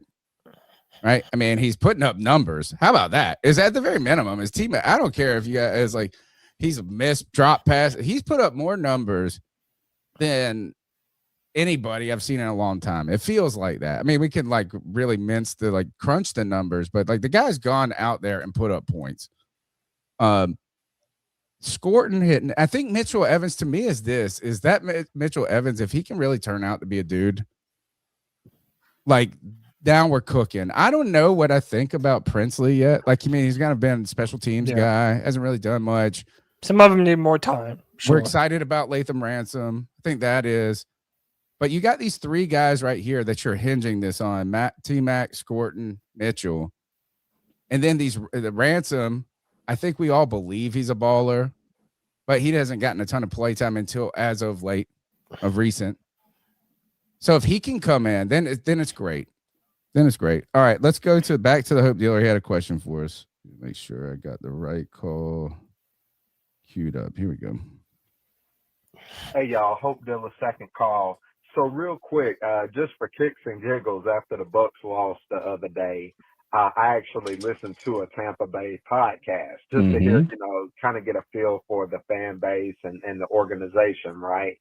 And I found, when I was listening, man, I found something interesting. It really sounds like the organization is out on Todd Bowles. I kind of brought this up in the post-game show. But my question for you guys, let's say if after this season, regardless of if Tampa, win or whatever, let's say Todd Bowles is out, if he's fired, and of course Evero's contract is done, do y'all think, and hear me out, do y'all think Dan Morgan and Dave Canales should or would pursue Todd Bowles as our new defensive coordinator after this season? I think they would. Hear me out. I'm just saying. Oh, yeah. Canales likely has a relationship with him from his time at Tampa Bay, and it would give us an inside track on what's going on in the Tampa Bay organization in the future. Todd Bowles is a defensive guy. And so I personally can't see them, signing Evero to another contract. I could be wrong, but if they don't, if Dave Tepper doesn't get Evero back, do y'all think that we should go after Todd Bowles, a previous head coach that coached with Dave Canales at one point? Give me your thoughts on that, But once again, this is the Hope Dealer. Love everybody out there. Everybody. Keys. Pound. Appreciate you, Hope Dealer. Tony, I'll go first, dude. I would love it. Listen, I know a lot of Bucs fans are really salty about Todd Bowles right now, and a lot of the Bucs fans want him fired because of this downward spiral that they've been on. But also, to me, part of that is Baker Mayfield is not playing good football. I'm sorry, he's not. He's going back to that Baker that was here in Carolina, where you just can't really trust him to be consistent, and he's quick to turn over the football. Tony, I think there are some coaches in the league that are just better coordinators than they are head coaches. And by the way, Todd Bowles has not even been a bad head coach. I believe the Bucs have won. Actually, arguably a great head coach. Dude, they've won the division the past, 4 years in a row? And going back to his time with the Jets, he was probably the most successful bad coach in New York. Yeah. That defense was always sick. They just couldn't ever get a quarterback. Yeah, I don't mind Todd Bowles. I know a lot of people want to pass on him, but I think it would also bring a 4-3 here to Carolina, which I do think that we can still run, even though we're running at 3-4 right now. We run a lot of nickel primarily, but I'm a fan of it. I don't know that he would be on the short list. How about this? I would bring back Todd Bowles. I would bring in Todd Bowles before I would do the retread of bringing back Steve Wilkes. Or somebody mentioned, I'd rather have Todd Bowles than Ron Rivera. You can't bring a former head coach back as a coordinator. Somebody put that in. Yeah, dude, some people wanted to bring back Ron Rivera and even Steve Wilkes, who was fired from the Jets. Now, I don't think that was all his fault. The Jets have a ton of problems, but dude, somebody had to fall. That was he's a sacrifice, man. It's like, a sacrificial lamb. Why would they want to come back here to? I like the call, CK, because it brings up a couple of things. One is that the relationship with Dave Canales. Look, Dave Canales was his offensive coordinator at one point, right? So, I mean, these guys work together. So they know each other. I always like those stories too. It really seems like those types of stories in the NFL are very successful. The younger coordinator goes and gets a big job. The older head coach is being phased out of being a head coach, but knows more football or has forgotten more football than people know. And then they don't have this power struggle. He's like, I've had my moment in the sun. I've been a head coach. Like, he can come in here and just be happy about being a coordinator. So I think that relationship, I don't know if it's the right move. How about this? I'm going to give you a couple of points that I don't know if it's the right move or the best move, because we don't know who these other people could be or what it could be. But here's some things of why it could make some sense. The relationship with Dave Canales, like the Hope Dealer pointed out. Sure. The insight into Tampa Bay, I like that one a lot. Yeah. I love that comment, right? Like that. I mean, and I think things would change, obviously, so much. But short term, there would be a short term benefit as you knew their personnel so well and some different things. Chat King Rook is saying that Todd Bowles just built a home. That's in my North third Carolina. point. Don't steal it. That was my the bad. third one. No, but that's the thing is he lives in North Carolina. I think in where's the racing place? Starts with a K. Kannapolis? Yeah, and that's in North, right? That's where all the. Oh, no. You mean Concord? I mean, I think it was Kannapolis. Is that in? That's where I think the house is. The state Kannapolis is where he builds his home. Yeah, that's what Ken Work says. I mean, yeah, dude. Look, right. I'm down with it.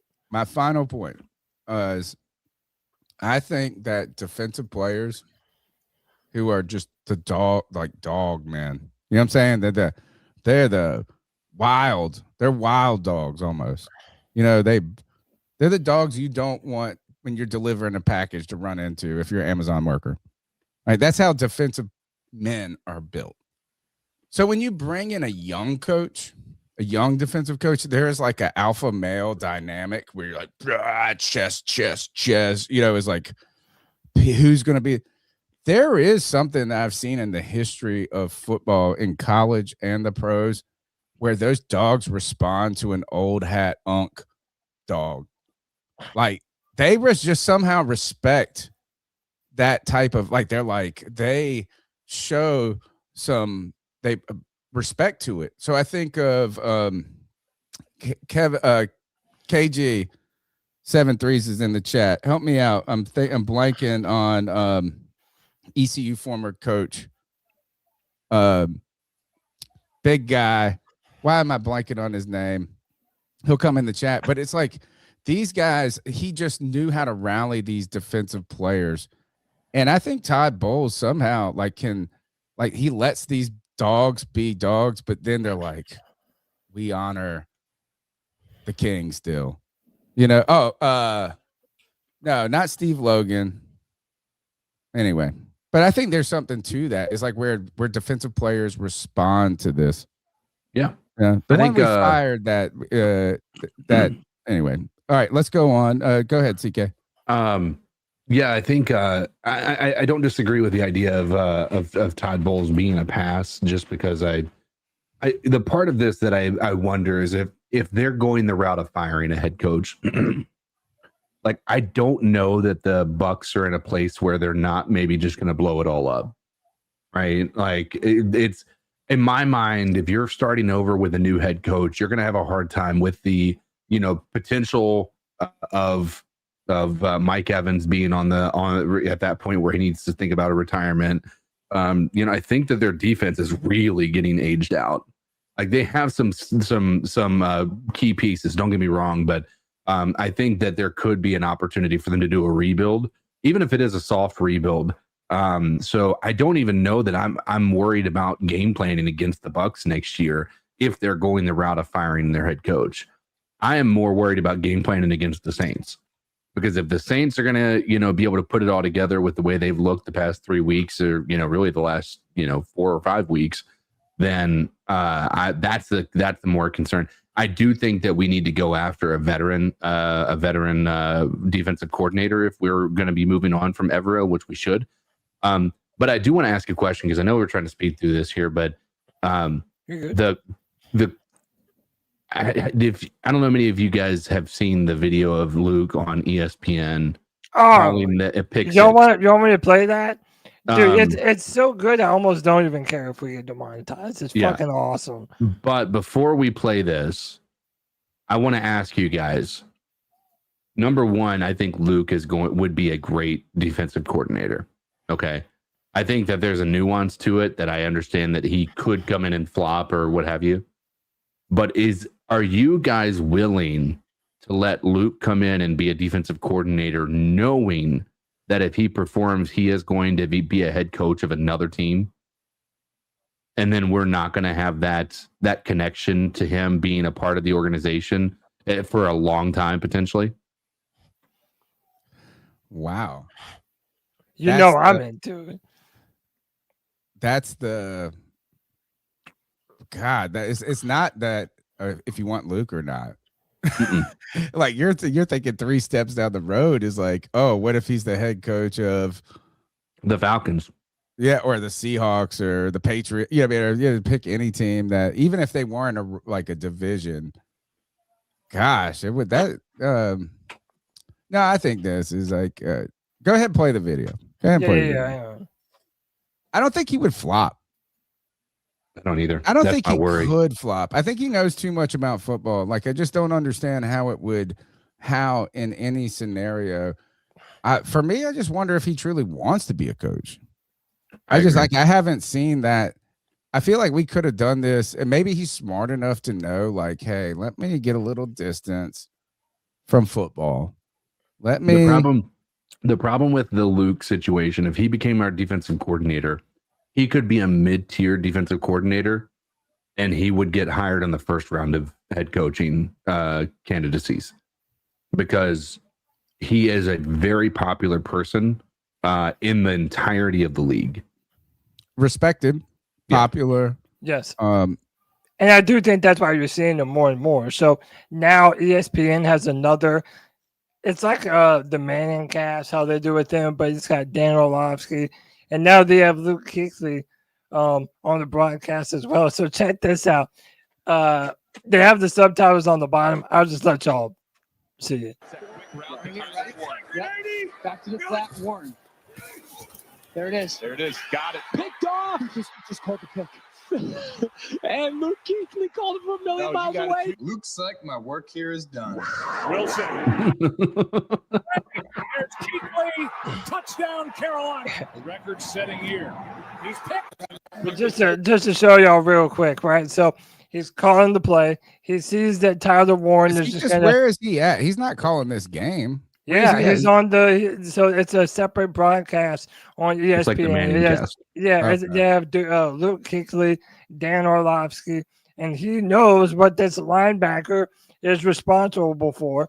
And he's also the words again. Yeah, he's also picked up what Phillip Rivers has been saying when he checks the protection and how he slides the offensive line. Back to the flat, Warren. There it is. There it is. Got it. Picked off. Just called the pick. And Luke Kuechly called it from a million miles away. Looks like my work here. Dude, it's so cool. Watching this today just put such a smile on my face. Awesome. I don't see how he could. If he was not good as a defense, I could see him not being success not guaranteed as a head coach. I don't think that Luke is destined to be a success as a head coach. I think he could be. I don't know.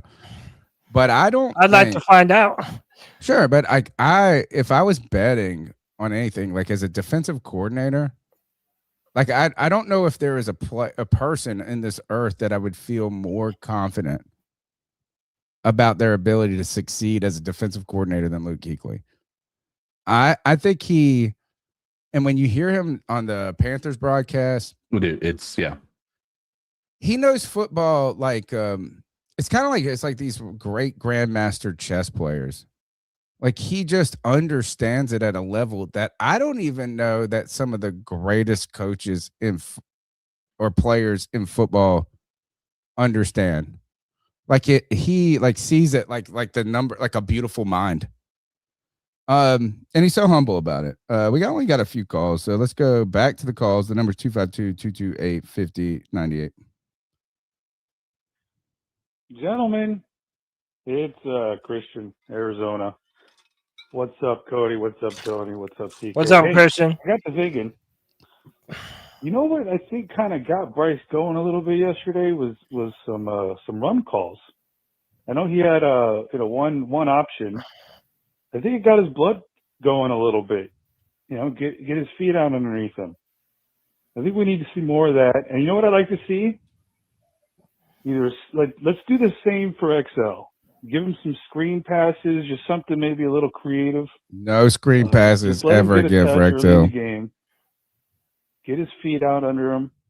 Get the blood flowing a little bit. Get him on an end around or something. Just try it out. I'd like to see it. I know you guys don't make the decisions. I just thought I'd voice it. Later. I'm gonna go hard pass on this. Every time I've seen Leggett in a screen pass, which they did a few times early in the season, it's disastrous. I'm glad the Panthers are winning, CK, or relevant. Sure. Because it is taking a lot of heat off of Leggett. If the Panthers stuck right now and you looked at the stat line 1 for 12. Yeah.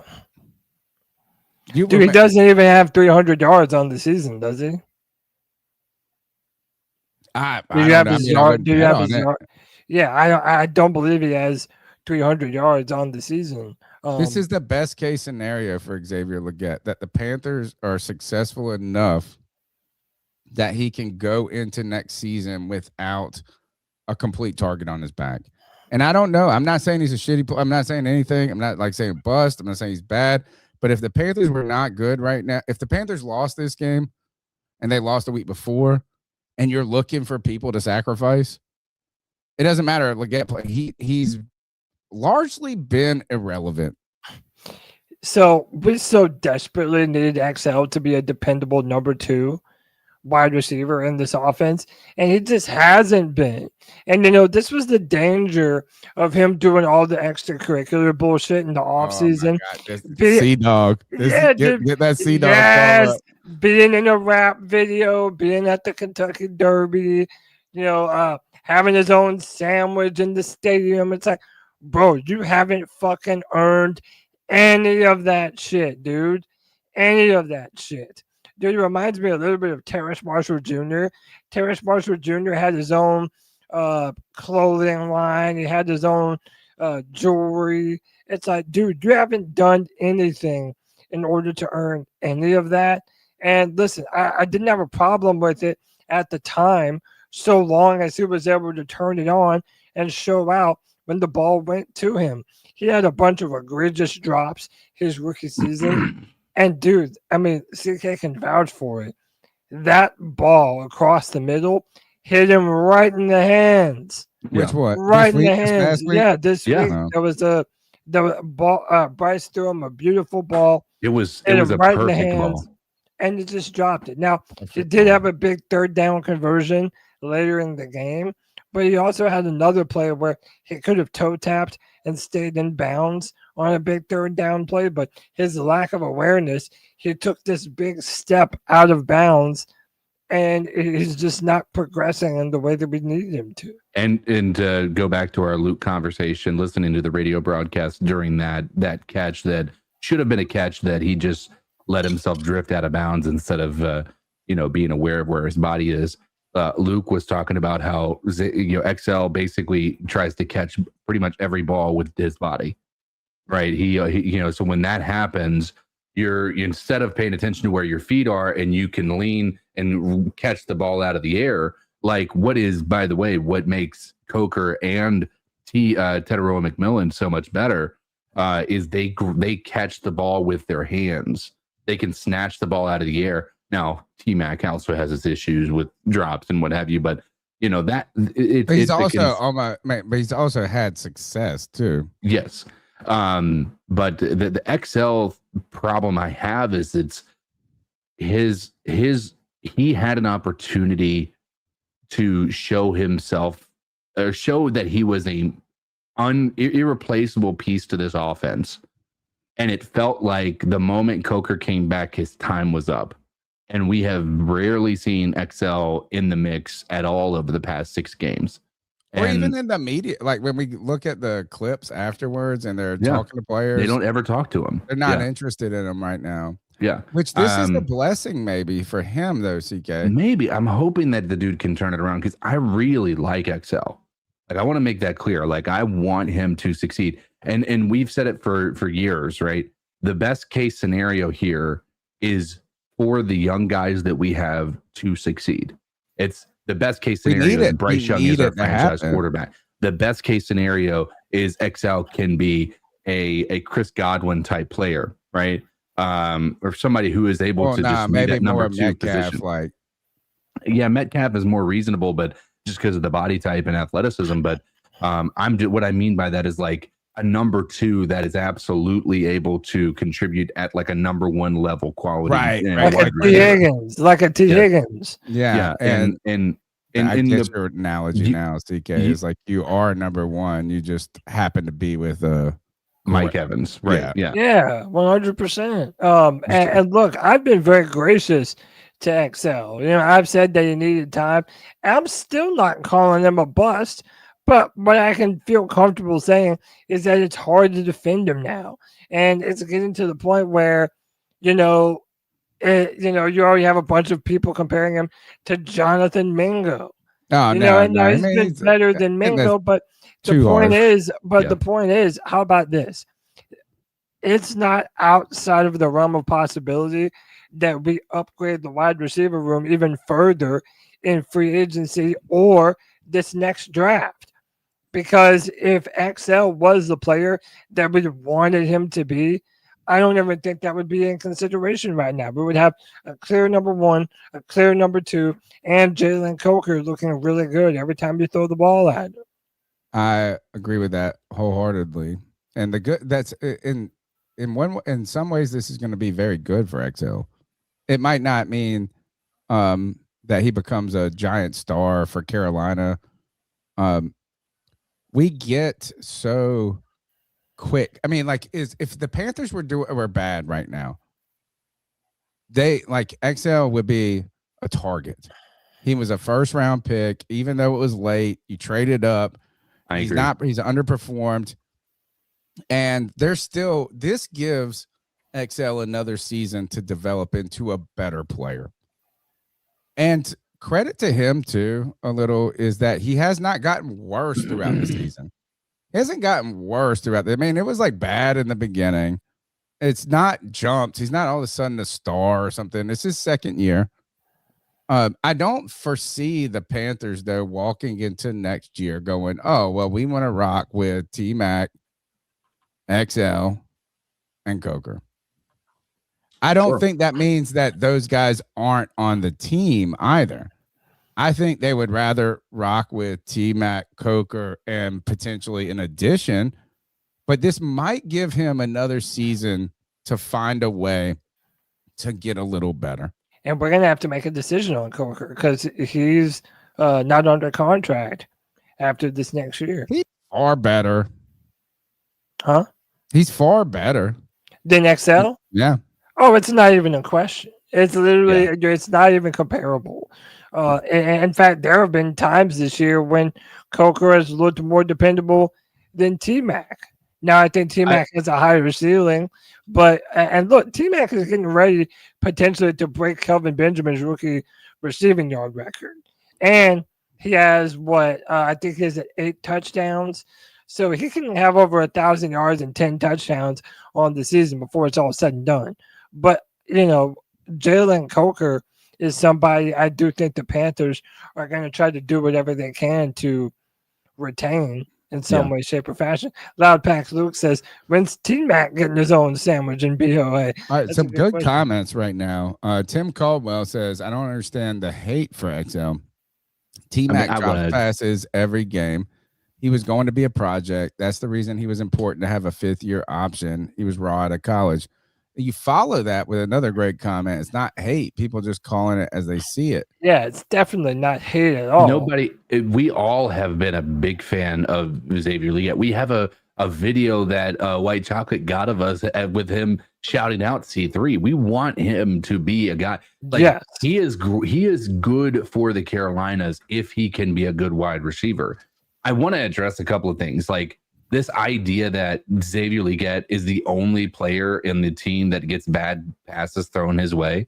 Like, that's just a ridiculous mindset, right? T-Mac absolutely drops passes. I will be the first to say that dude drops passes, and it's a concern because sometimes it has cost us the game, right? In big time moments. But he also has had some incredible plays.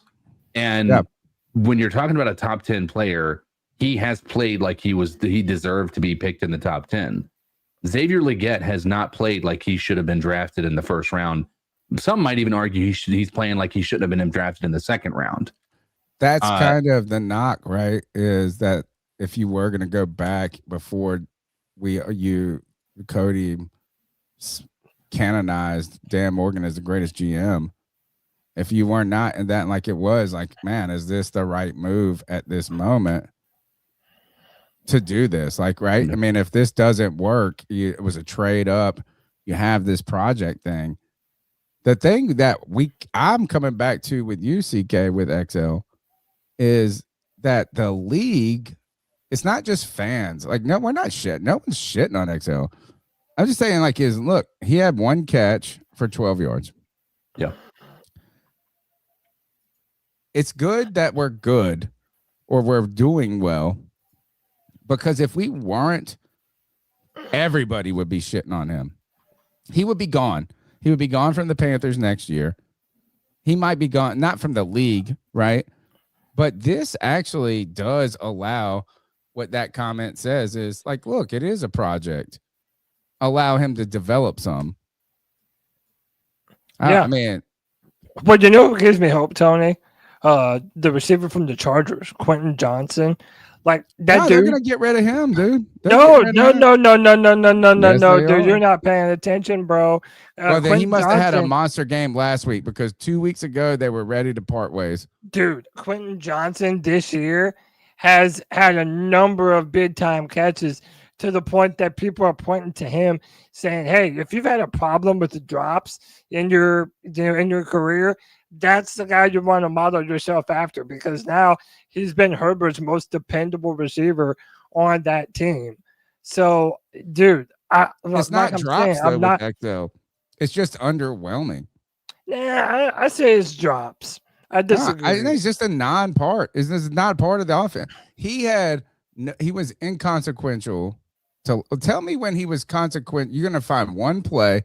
We're going to go back to one game where he made a first down conversion, and he had 1 catch for 12 yards. That was his game. He's been inconsequential, and a first rounder who is inconsequential through 2 years on a bad team is not on the team no more. Is like, it's not happening. Thank goodness for this, because we want that development. I hope it happens. But I don't think that the Panthers are walking into next season going, we got T-Mac. We're going to rock with T-Mac, XL, and Coker. All 3 of those might be on the team, but I don't think that will be their game plan. No. Yeah, I do think that they're going to plan for something else. I mean, I think that I think that XL needs a 3rd year.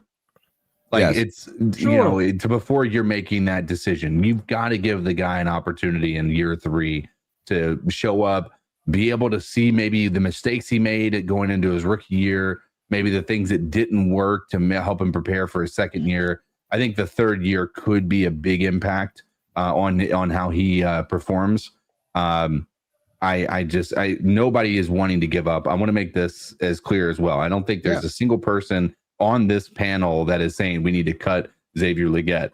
There are people in the chat that are saying that the experiment's over, admittedly, but I think none of us believe that Xavier Leggett is unsavable right now.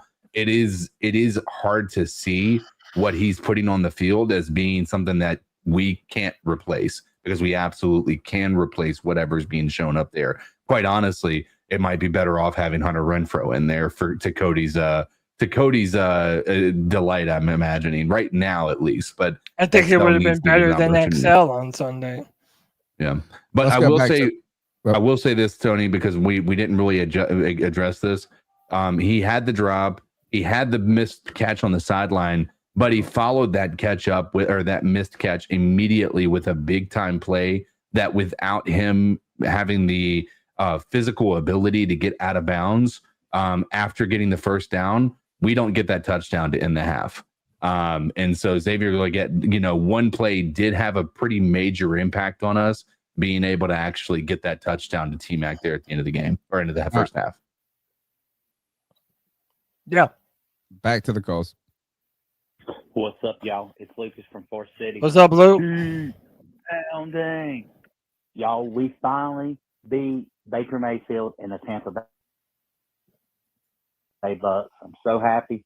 But, y'all, it's not over yet. This regular season, we still got 2 more games left, and I want to win both of these games, y'all. I want to win this division.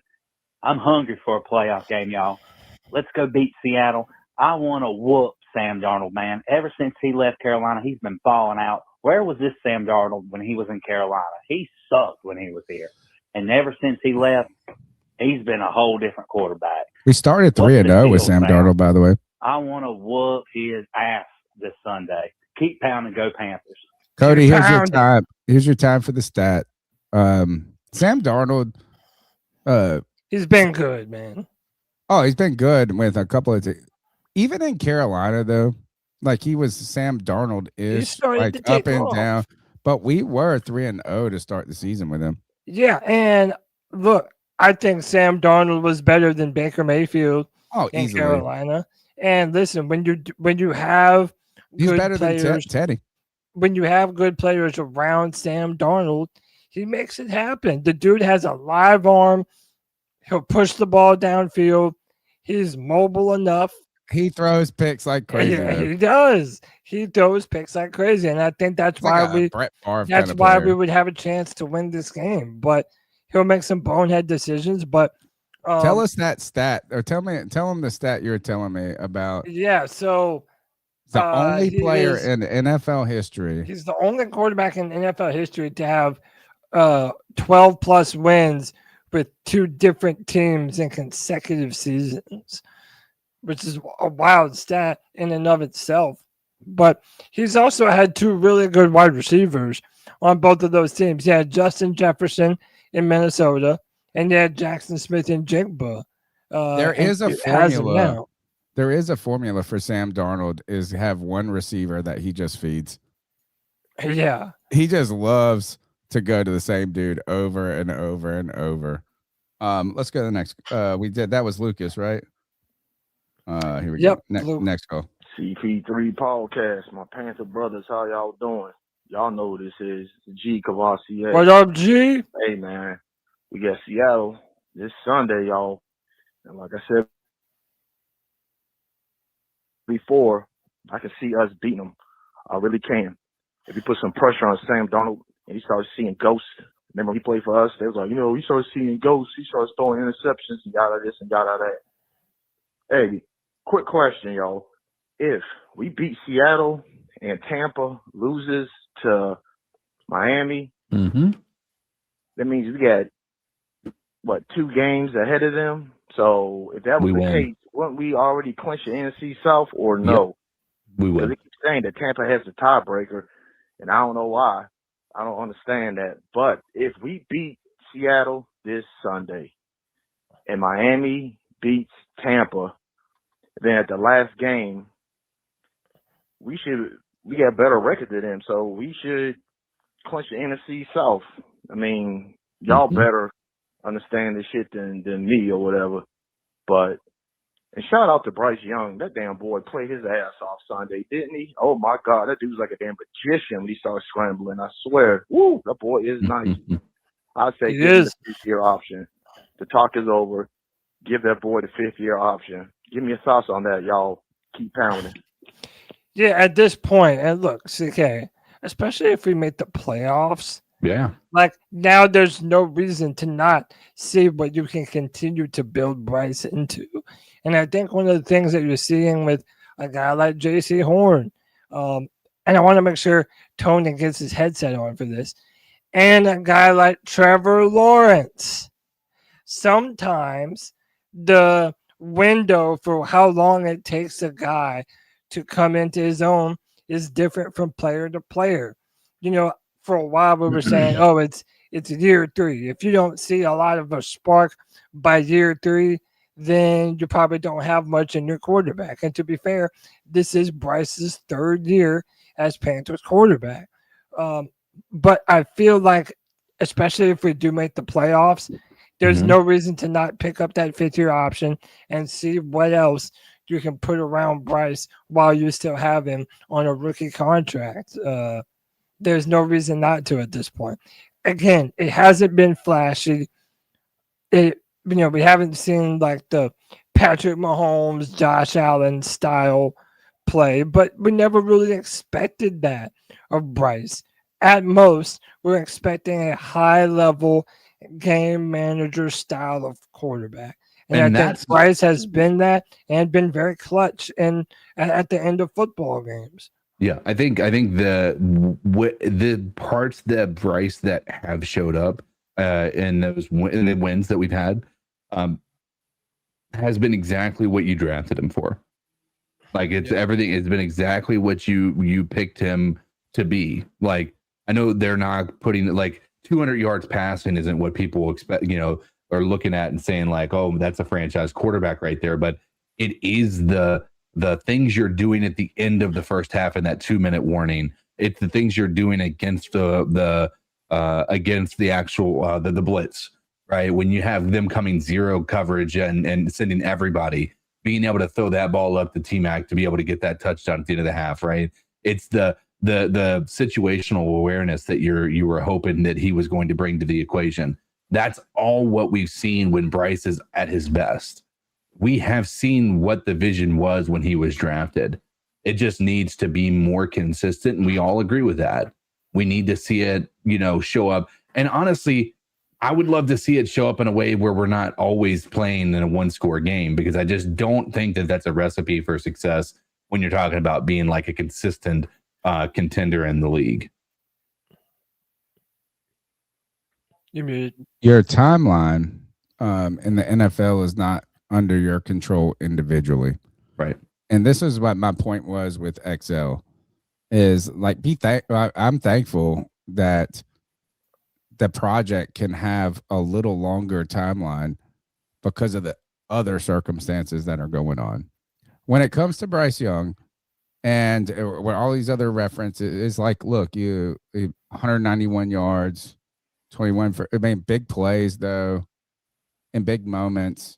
You need those. Like first, you need those, period. Like if you're good, if you're going to be happy as a fan, you need big plays and big moments.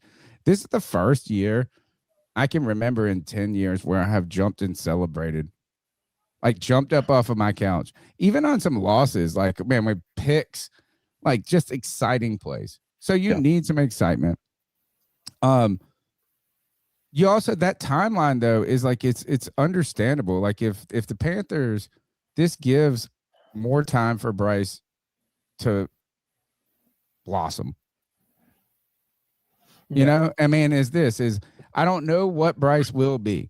I don't know if he will be just a 225 guy, this and that. But we won't know if you cut bait and you have to quit. And they do. And sadly, this is just a reality of the league, and an unfortunate one. And this is why so many times throughout this season, I've said we need Bryce to work. We need Bryce to work. And it's not just him, but like now that the team is, this gives one more season for us to go with Bryce and then him become a player he could be. Because you're right, that timeline is different for everybody, but the time of the NFL don't wait for nobody. Yeah, absolutely.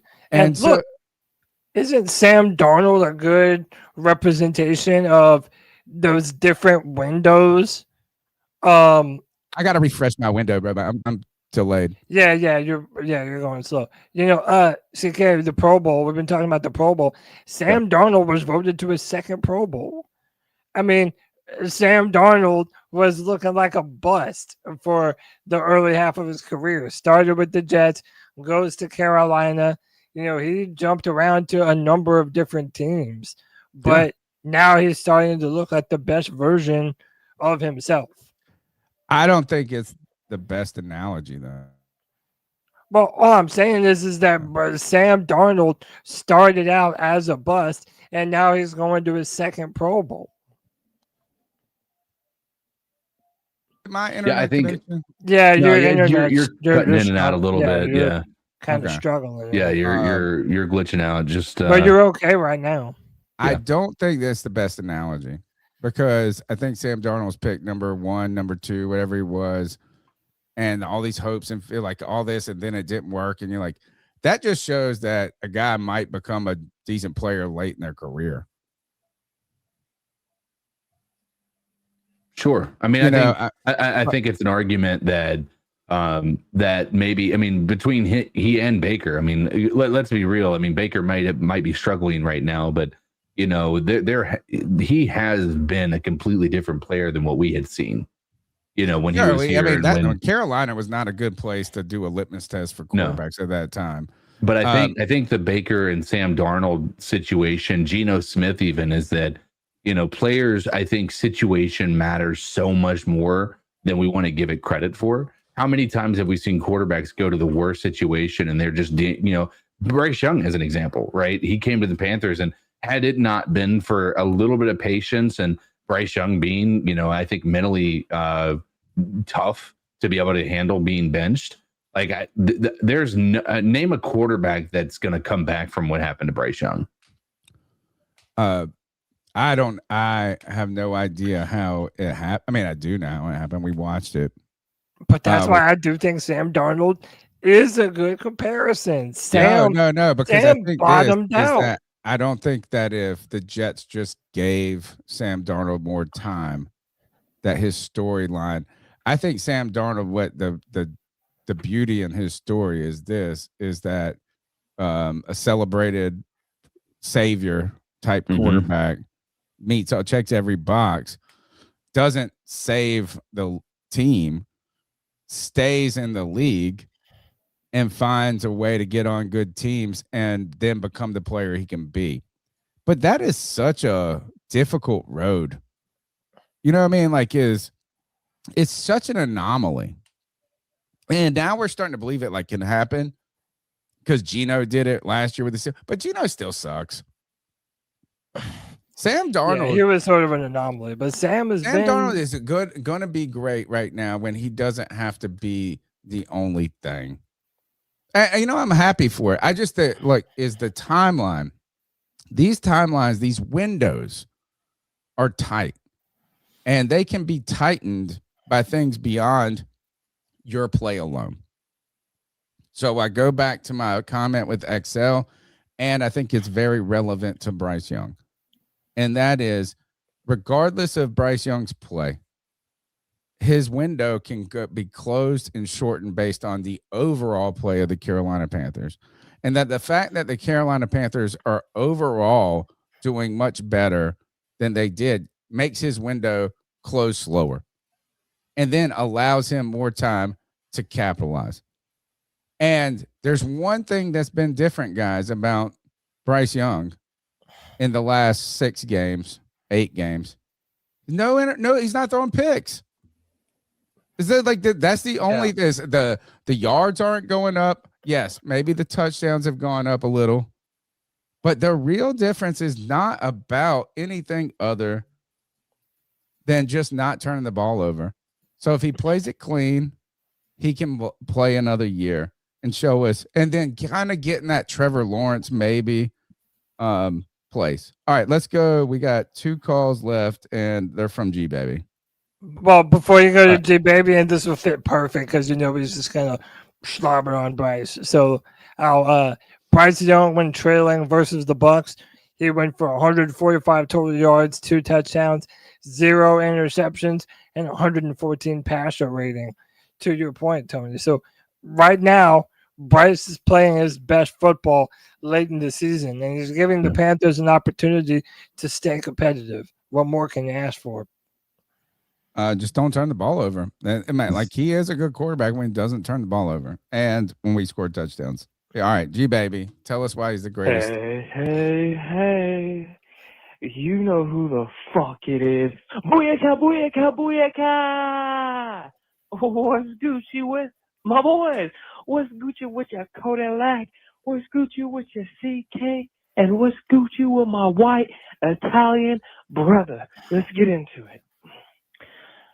It is very, very, very important that my Carolina Panthers beat the Seattle Seahawks in the bank, and let me tell you why. A lot of people are talking about this, that as of right now, the San Francisco 49ers would come to the bank, right? And then in round 2, we would have to go to Seattle. But if we can beat the Seattle Seahawks, that means the LA Rams would be back in first place, which means we would go to LA if we beat the San Francisco 49ers, which means King Bryce would head back home to Los Angeles, LA County, where he is fucking from, where that entire stadium is going to be nothing but Bryce Young fans. Every LA County, every LA native that's watched Bryce Young his entire career, all the fans, the family, the friends, everyone that would show up and support that man back at home in Los Angeles in a dome. Oh my goodness. There's a lot to think about. But first, we must handle business against the motherfucking Seattle Seahawks. Boys, it's been a long time since I felt like this. It's been a very, very, very, very long time. The Carolina Panthers can beat anybody right now. And if they do end up beating the Seattle Seahawks, that means we have beat all the top teams besides San Francisco. But I genuinely believe we can beat San Francisco at home. That's just how I feel. I'd much rather play them. Boys, let's handle business. Everyone needs to calm down, though, before we start talking playoffs and all that. Before we start talking playoffs, let's handle business and let's beat the fucking Seattle fucking Seahawks and then go on to Tampa Bay and beat the Buccaneers. Okay? So y'all know who the fuck this is. This is a one call thing right now. Nah. Tonight, I'm real calm. I'm real cool. I'm real collective. You know what I'm saying? Yeah. But y'all know who the fuck this is. I'm G baby. Oh, and Cody, like I said, will bend that fucking knee to King Bryce G. Y'all have a good fucking night. Y'all know who this is. It's G baby, and I'm out. Thanks, G baby, for the call. Thinking about who, and it comes down to the game is important and it's not. Right. It's unimportant. The Seahawks game is unimportant because it really does not determine the Panthers' trajectory to the playoffs as much as we wanted to. Right. And that's a good thing. If you lose, you're still on the same trajectory to potentially getting in the playoffs. If you win, it's only a slightly better trajectory, but it does have these butterfly effects of what could happen. Who you want to play, where you want to play. And at my first initial reaction to the call, Cody, was I would rather play the 49ers than I would the Seahawks in their house. And then I was thinking about it, I was like, actually, Kyle Shanahan is a fucking genius. The idea that the 49ers are like 10-win team right now with all of the things they've gone through, I don't know if I want to fuck with the 49ers ever. They're like one of those guys that always wins a fight. But again, I look at that matchup. The matchup where we played them, it wasn't like some shellacking. No, it wasn't. You know, I think there was one play, and I showed it on the free for all, where JT Sanders didn't block what would have been a short touchdown for Chuba Hubbard. And that would have put us in that game. Like a lot of our problems in that game were executional. So I think that there is a scenario for us to beat the 49ers. None of those teams scare me, Tony. I don't look at any one of those teams in the NFC playoff picture and say, oh, I don't think we can beat that team. To me, that's a bridge too far. I don't see any of those teams. Is the Panthers. Yeah. Because we don't know, are you going to get it or you're not? Yeah, are you we gonna don't. Get the excitement. All right, CK. The Brock Purdy had a historically bad game against the Panthers, though. That could have been a 40-0. It should have been. I mean, if we didn't lose Jaycee Horn in that first half, and we could have made some better decisions from a coaching standpoint with regard to putting the ball on the ground more frequently when you're talking about a defense that was struggling to handle the run, on a consistent basis. That game, the outcome of that game could have been completely different. It's unfortunate that that's one of the things we said on Sunday, Tony, was some of these losses that we have are so much more painful now because we win any one of those New Orleans games where we've won the division now. Like we would have won the division. Yeah. I'm still crying about the Arizona game. Right. All we needed was one of those games to go our way. And we didn't. And now hindsight's always 2020.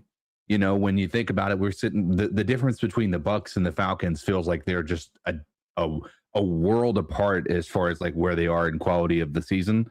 When in all reality, there's 2 wins that separate them. That's it.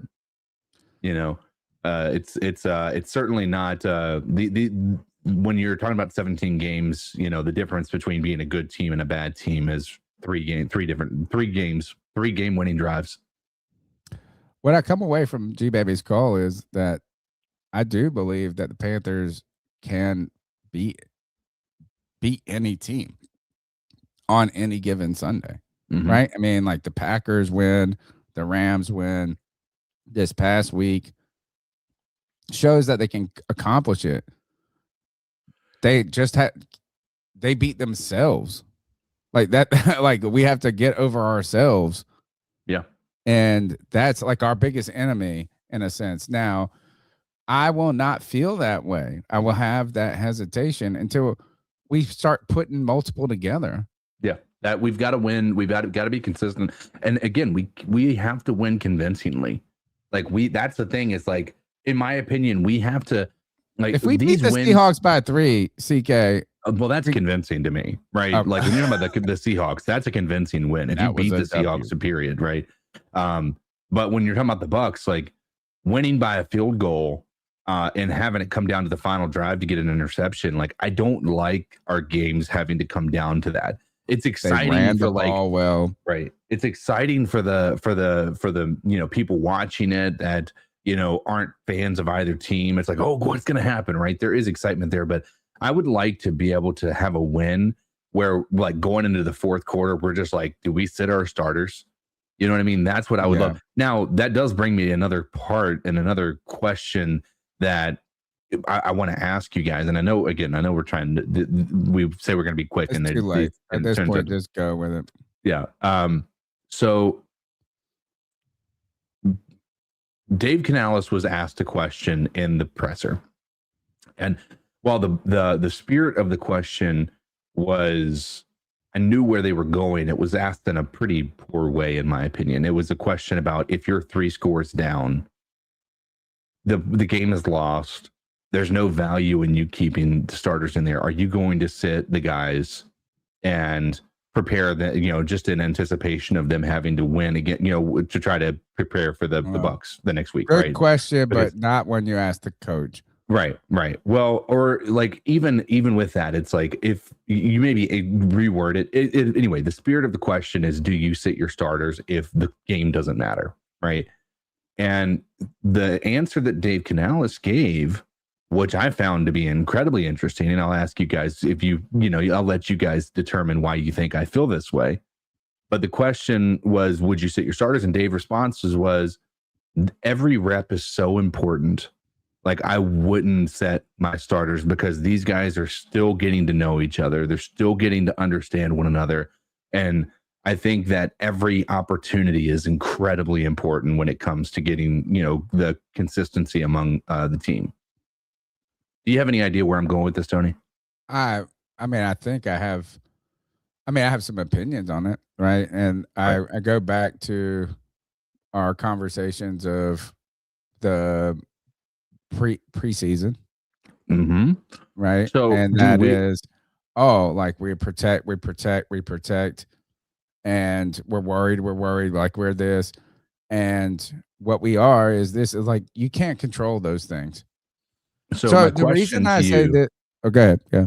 My question to you with this is Dave Canales growing, or is this just Dave Canales saying something in the face of a really crappy question, but doesn't really have any substance behind it? Because no, I don't think it's that. I don't think it's saying something. I think what it is a realization that they're all growing. Yeah. Right. It's like we've heard even in 2 weeks ago against the Saints when we lost, it felt like Dave Canales kind of threw his players under the bus a little. Yeah. I mean, to me, that's how I would have said it. It's like they didn't, but it was like, we're trying to develop chemistry still. These different, like they're this learning each other. It's like, look, fuck it. We're trying to make the playoffs. We're trying to even not even make the playoffs and make some fucking noise in this mug. Like we're learning each other. Like we're going to do some icebreaker exercises together. Shut the fuck up. Right. Like it felt like a little, like, don't look at me. We're trying to get back. I will dovetail this to something that Cody has said for 2 years, or maybe even more. But like, it's really when we had those stupid preseason, do you sit them? Do you not? It's like nobody deserves shit on this team. Right. Like nobody deserves a day off, a rep off, or this. Yeah. Go earn it. I do think it's a crappy question. Not a crappy question. I think it's a legitimate question, but I think it's like one you don't ask to the head coach there. I think you could have worded it better. I think it could have been worded it better, but like you're not going to get a real discussion about this. I think the question could have been worded more of if you determine that this game does not matter by halfway through the game, whatever that may be. It may be that the Bucks are blowing out Miami and this game legitimately has no impact whatsoever on whether you win or lose outside of you. So maybe being worded in a way that's like, if this game, if before the game is over, it's deemed that this is not really this game somewhat pointless. However that may come about, do you even consider setting your starters? I think this is a question you ask Joe Person, you ask Cody Lashney, you ask CK, you ask the C3 Panthers podcast. But you don't ask the coach. You don't ask the coach. And not because like it's a terrible thought experiment. It's not a because real. Do you remember who asked it? I don't even know the name of the reporter. I couldn't recognize the voice. I think it's a waste of media time. And the reason I say this is, look, wasn't my answer Dave is, as Dave Canales is, why the fuck am I thinking about us being 3 scores down next week? Right. We're going to go out here. We're going to fight. We're going to do this. Get this mentality out of here. I saw the real AP said win out mentality is like the idea. Like we know those things can become ideas. Mm-hmm. But like if I'm Dave Canales, I'm like, stop. And I'm not like, it's not an awful question. I'm not saying that, CK. Like, I think it's a thought experiment for Reddit. I just think if I'm the coach, I'm not like, oh, what do we do if I go to my defensive coordinator and we're like down 4 scores? Do we rest Derrick Brown? Like you know what? You ask that question in the moment, not now. You walk into that question has a defeatist mentality. Yeah. And I understand the logic behind it, but I don't think he gave a bad answer. I think he probably gave a great answer, CK. And because I would have given the answer of, what the fuck are you talking about? We're going to win this game. And if we don't win this game, I mean, we didn't, but we're going to. We're going to try to. Right. I mean, I think, I mean, he gave the best answer you could ask for him to give in that situation. But I guess mainly my question is, do we think that that this is him just answering the question the best way he can, or do you think there is going to be a change in his philosophy moving forward? And maybe we start to see, because I believe the outcome of this season is significantly different if we play our starters in the preseason, because it became glaring, incredibly apparent that in those first 2 games we were not prepared. Like we did not look like we played together. We had that comeback against Arizona that almost, worked out in our favor after the onside kick, but didn't end up doing that. I think I think those games look completely different if we go into the season having actually had some reps under. Nobody deserves anything. By the way, the Chiefs played all their starters. How are they looking? Well, I mean, that's a story of another conversation to have. I'm not saying that it's I'm not saying that every team that hasn't. Right. Yeah. Just because you play your players in preseason doesn't mean that they're going to be a good team. But I'm saying, like, I think that when you see the difference between our team now and how it was at the beginning of the season, do you feel like this team looks different than they did in that first 2 games of the season? Yeah, so. But I would also say this, though. Like, I'm more okay losing the Jaguars game and the Cardinals game than losing both of the Saints games. And I don't think the preseason I'm not game, okay with any of those. No, I understand. I'm saying I'd rather lose early and have some stinkers early that you can get over rather than late and hit our stride. I'd rather be hitting our stride late. And to me, losing games late in the season is worse than early in the season when you're still trying to figure out who your team is. Right, but as we see with games like this, right, we would have won the division had we even split one of those 2 games. I know. No, we should have won already a couple of those. We were not sharp. I think, though, this is why this is like, I hate the question for media, because it's like you have to give a soundbite. This takes us unpacking 20 minutes of talking about it to really address what that question means. But the Panthers are in a position to make the playoffs, right? They are. Like, you're going to play every player that matters until mathematically you can't win that game. And there is a time where you sit your starters. It might be 7 minutes in the fourth quarter. Like, there might not be enough possessions that you can get. Like, I mean, there is a moment in a game where the math doesn't work anymore. Like, the time does not exist. So the idea, though, is like, I would say, like, that's why I don't like the question, is because, like, I guess, we'll sit our starters when we have no chance of winning. But guess what? We want to win. So fuck you for asking that question. Cody, we got one last call. And hey guys, it's Joey. Make some Hell, aka Joey the Blind Panther. Yeah, I didn't call you on Sunday because I was actually coming home from the game, which was a crazy game, which Baker Mayfield came through for us in the way that he didn't when he was here, i.e., he came through for us by being the same Baker that we always knew that he could be, by throwing an interception at the worst possible time for the jersey that he happened to be wearing. But we'll take that on a day where our defense was soft as shit, on a day where our defense was soft as sand at the beach, on a day where I don't care if we make the playoffs, Ejiro Rivera has got to go. I'm sick of this soft-ass defense, and I want to give everyone else their flower. I want to give Lathan Ransom his flowers because, we could have that could have been easily a grounded ball, if Lathan Ransom was not a good player and didn't go and get that. But guess what? Yeah. He did.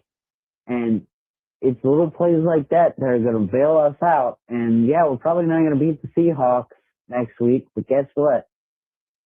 Win-loss, win-loss, win-loss, i.e. beat Tampa, lose Seattle, beat Tampa. We do that, we're in the playoffs. And I really don't care whether or not we win that playoff game. I mean, I would love to, but the fact that we're able to actually get there would just be a huge spark it would be like when Bryce Young had his first really good game after being benched last year, for quite an analogy. And then PD Pablo will be back at Roaring Riot, which he was at Roaring Riot on Sunday. Anyway, guys.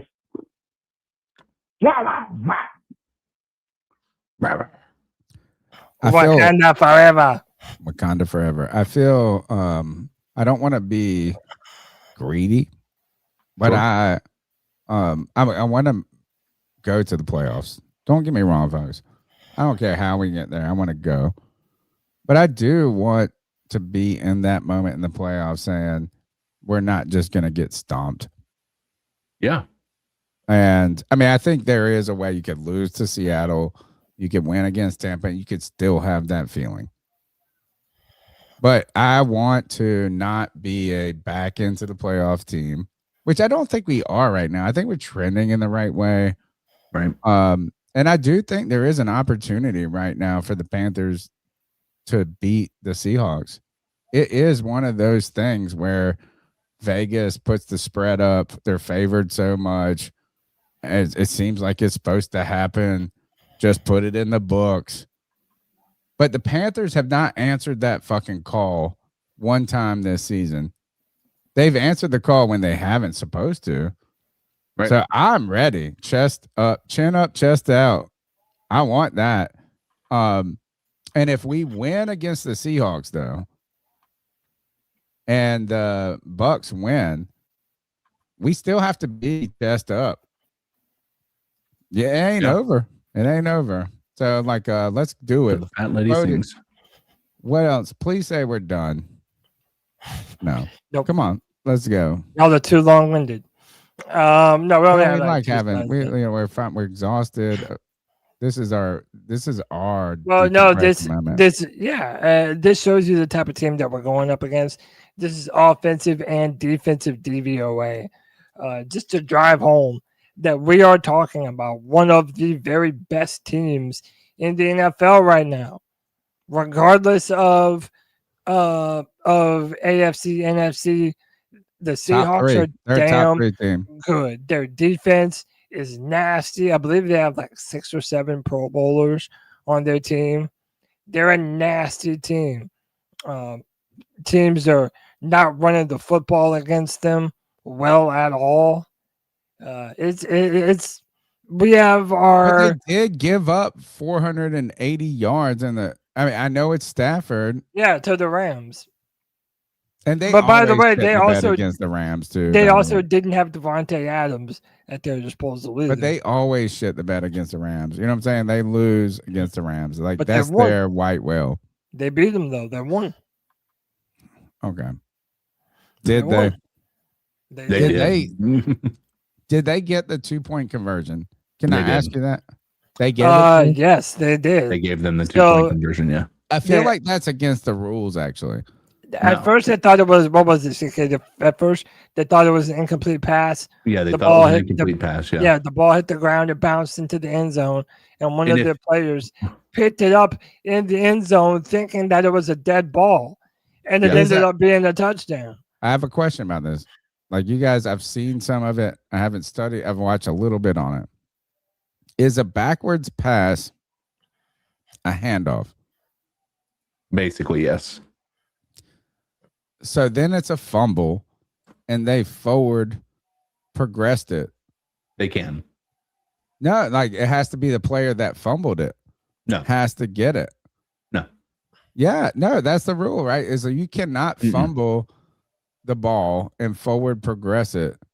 That's not you can't. But the ball was a backward pass. Right, but a backward pass is ultimately a handoff. Fumble. Yeah, I mean the ball hit the ground. It's not a real pass actually because it's backwards. Yeah, it is considered a fumble, but in that instance, they are able to progress or move it forward. There was a specific scenario surrounding it. I'm sorry, I'm not trying to, but like CK, if Sam Darnold was on a QB sneak, yeah, and he fumbles the ball goes into the end zone, and the offensive lineman falls on it. They put the ball back. No. Do you remember the Andrew I thought Luck? that's what they said. You cannot. That's why they do it.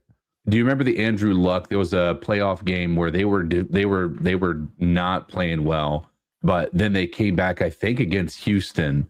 And somebody fumbled the ball. Andrew Luck picked it up and scored a touchdown. Yes, that was in the playoffs. Yeah.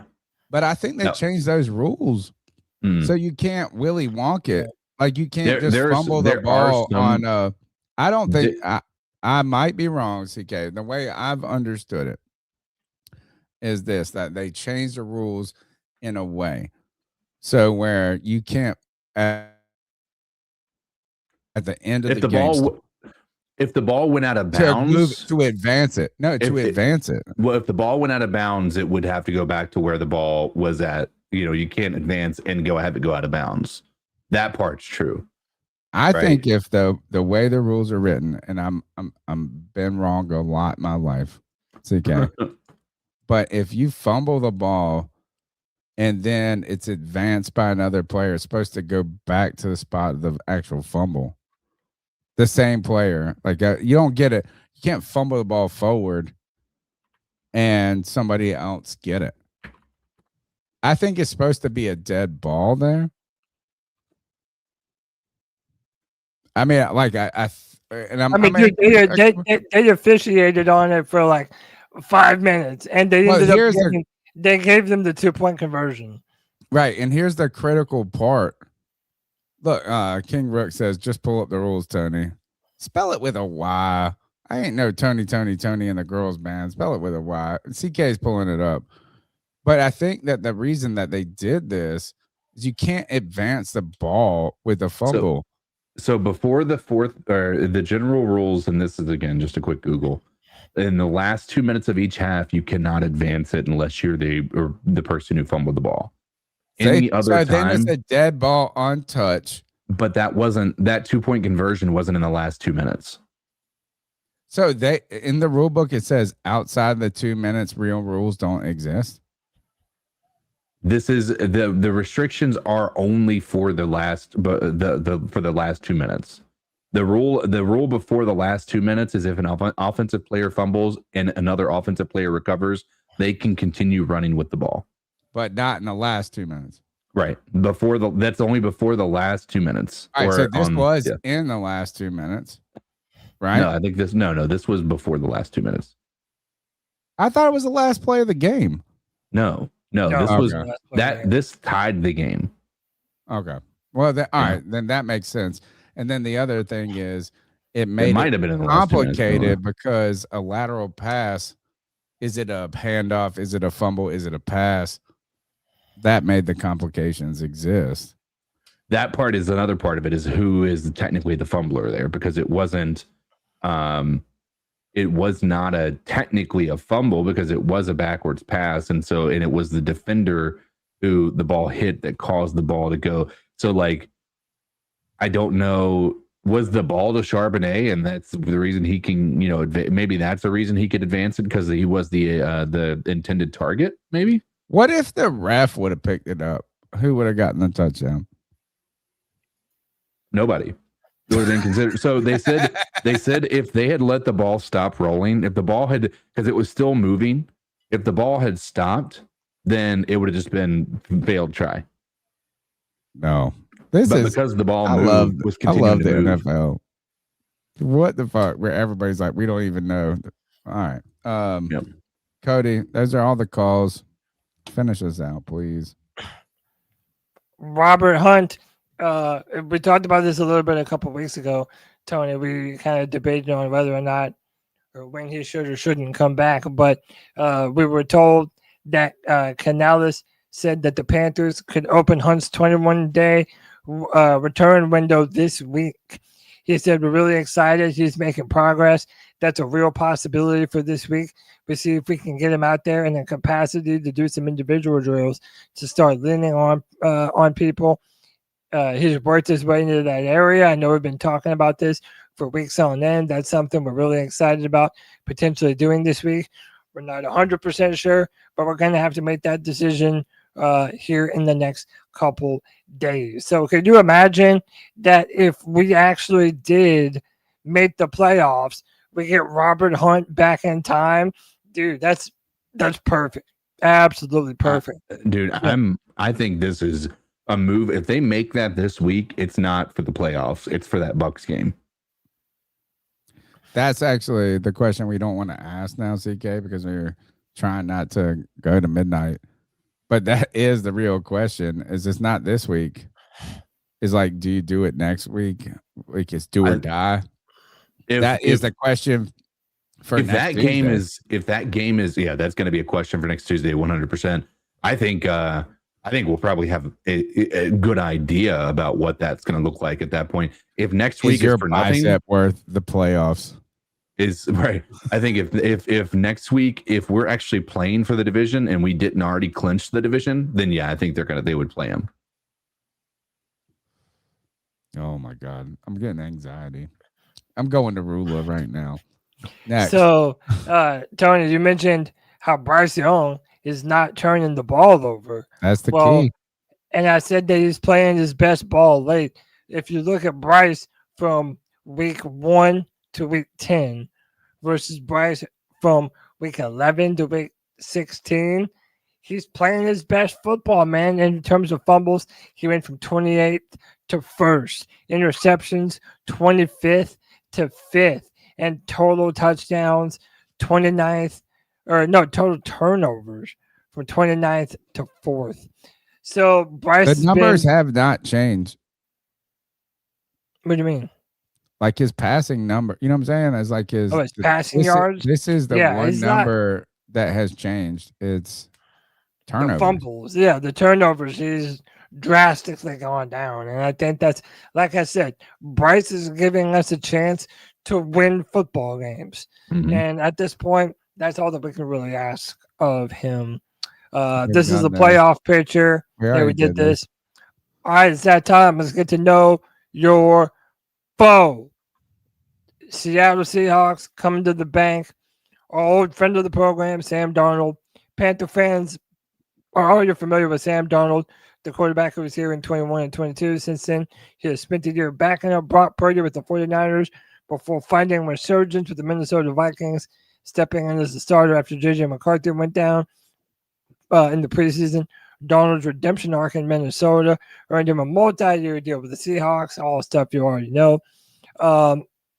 With the offense that includes Njigba and Kenneth Walker, Darnold has thrived. He is 5th in the league with 3,703 passing yards. He has a 67.2 completion percentage and is thrown for 24 touchdowns to 13 interceptions. 6 of those interceptions came in 2 games against the Rams, but Darnold has also took over in the 4th quarter and overtime of the Week 16 matchup between the two teams to deliver a win. So, look, Sam Darnold is also playing really good football, minus the interceptions.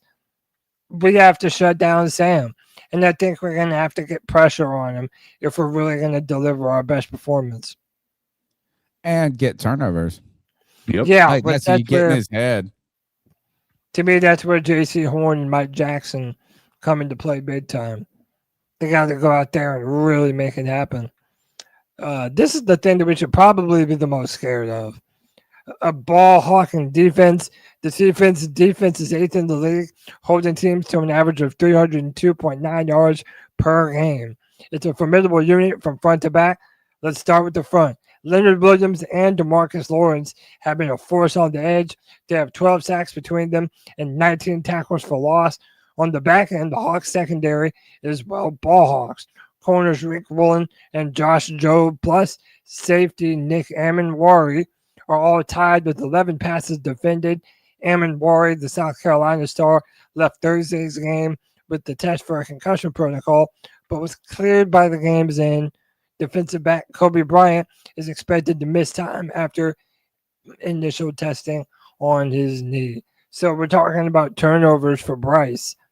This is going to be another stiff test for him to keep the ball out of harm's way. The Seattle Seahawks, they are forcing teams to turn over the ball, and they're preventing teams from running the ball too. What's the final one? Shaheed's speed, The Panthers are well aware of the kind of speed Rashid Shaheed possesses.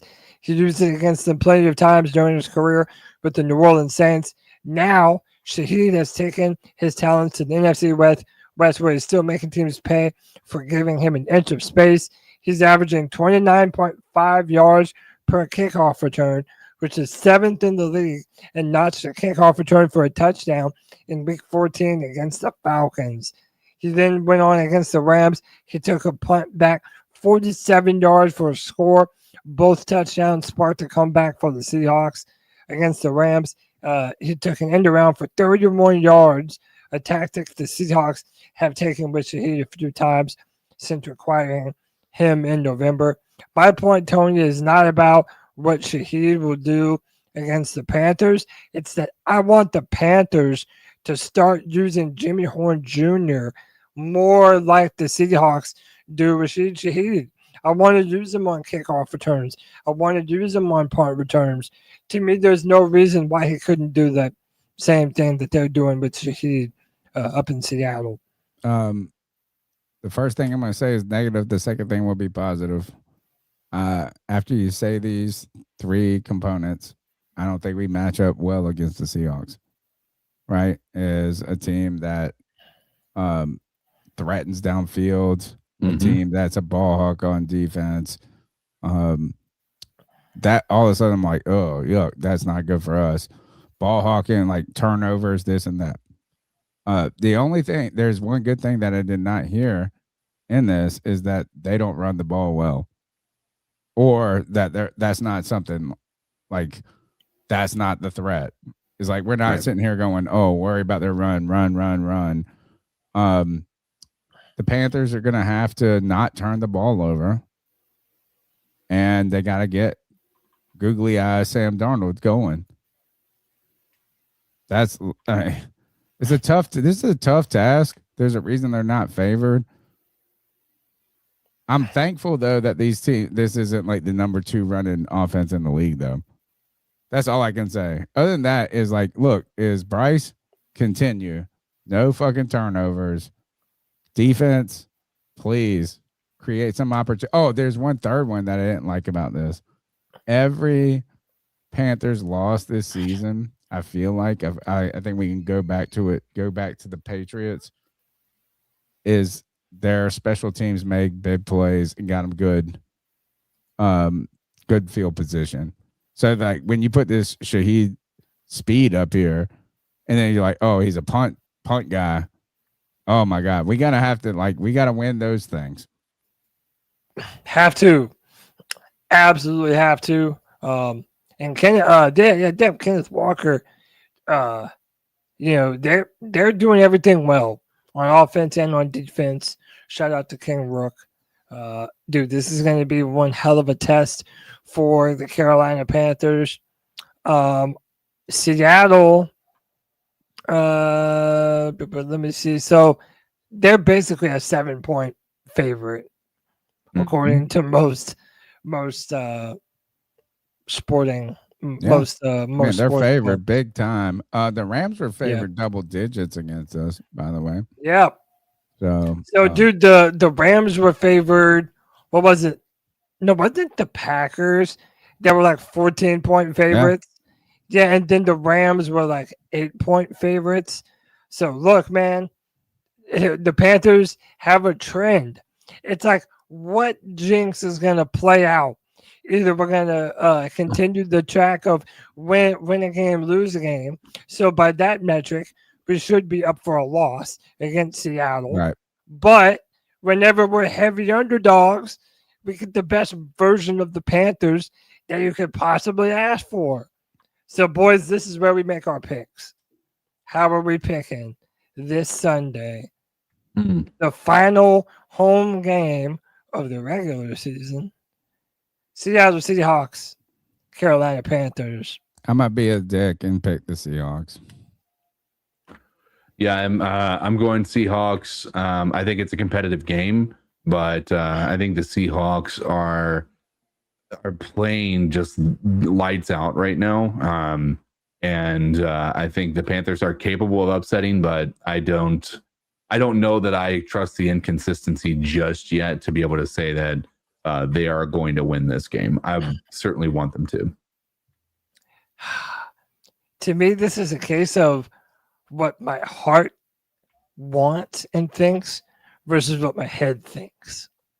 My heart says that the Panthers can win this football game. And I really do believe that. I'm not just saying that.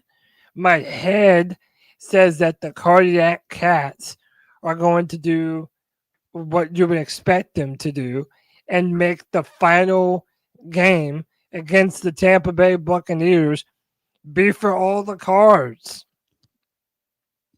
But you know what? Going into this new year of 2026, I'm going to start the trend of going with my heart. Give it the Panthers at home in the bank. We're going to win 27-24 on a game-winning field goal by Fitzgerald. I don't think the Panthers can't win this game. Oh, I think the Panthers are capable of winning this game convincingly. Oh my God. I think it could happen. Now we're fucked, TK. I just don't think it's going to happen. I mean, we're just trying to make the picks. I think this reminds me of Tua and the Jets. So yeah. Tua had never lost to the Jets, but he had never won a game in under 40 degrees. Something's got to give. Does the either or week give? Like, is it the either or week? And then the Panthers always beat teams that they're not supposed to beat.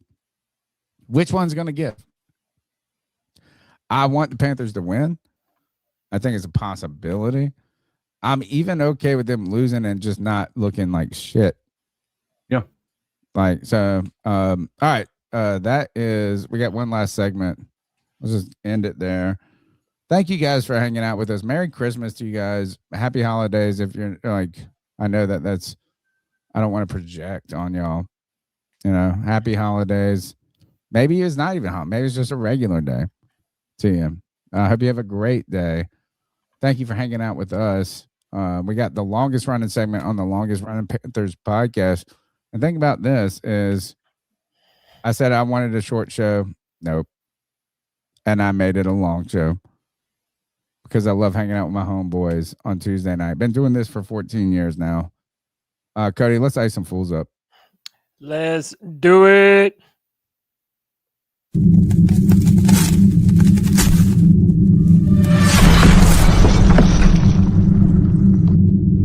Ice up, son. Ice up.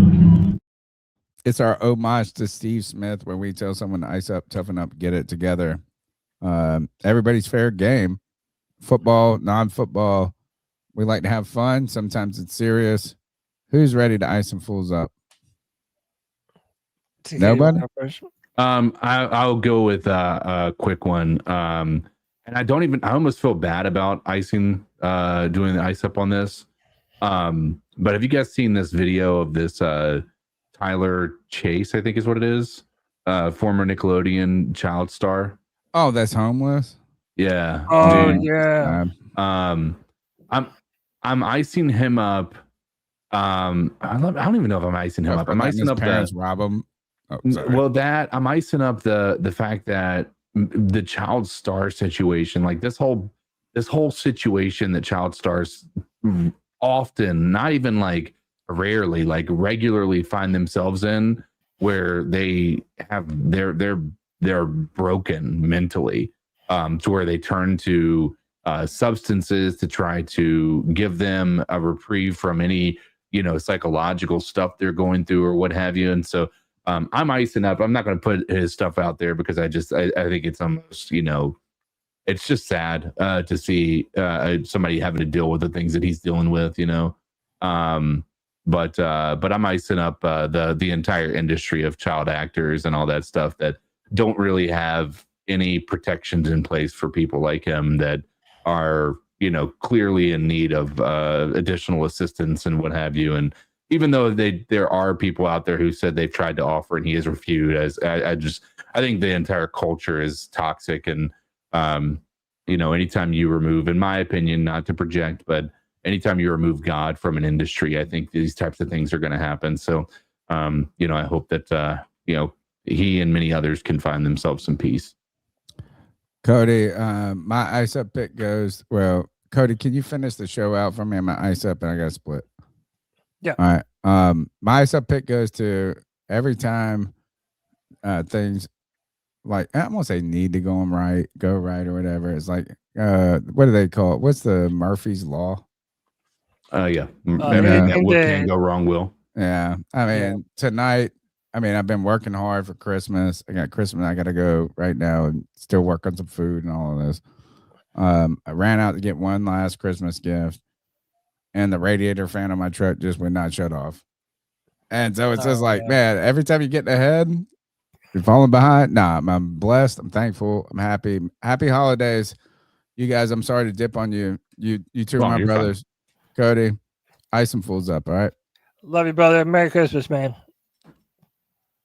All right. My ice up. Mine's gonna be very short, very sweet. I'm not even gonna play the video.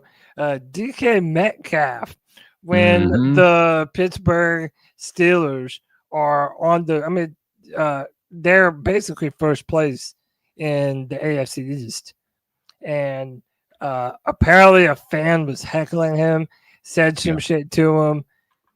He says that they called his mother the C word, and that there's a video basically of him like punching at a fan, grabbing him by the shirt and then punching at him. Yeah. So now DK Metcalf is suspended for the final 2 games of the season, and the Baltimore Ravens are still alive. So that's tough for the Pittsburgh Steelers. But look, man, apparently there was a video where you could sort of hear what the fan was saying, and he didn't say what DK was claiming that he did say. But dude, is it worth it?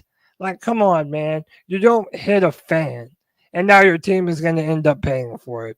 So, dude, ice up DK Metcalf. Yeah, buddy. All right. C3 Legion, man, we love y'all for hanging out with us to almost 12 at night, man. It's Christmas Eve. So, man, y'all have a wonderful, wonderful Christmas. Unless you're the real AP, happy belated Hanukkah, brother. We love you, man. But Merry Christmas, happy holidays to everyone. We will be back before the new year. Now, I also keep posted to the channel. Follow me on Twitter at Cody Lack. I don't know if I'm doing a free for all this Friday. It's the day after day after Christmas, so there might be free for all, but there also might not be. So understandably, either way. Yeah, we'll play that by ear. But hey, man, we love y'all. And you already know what we do around these parts. We're going to keep pounding.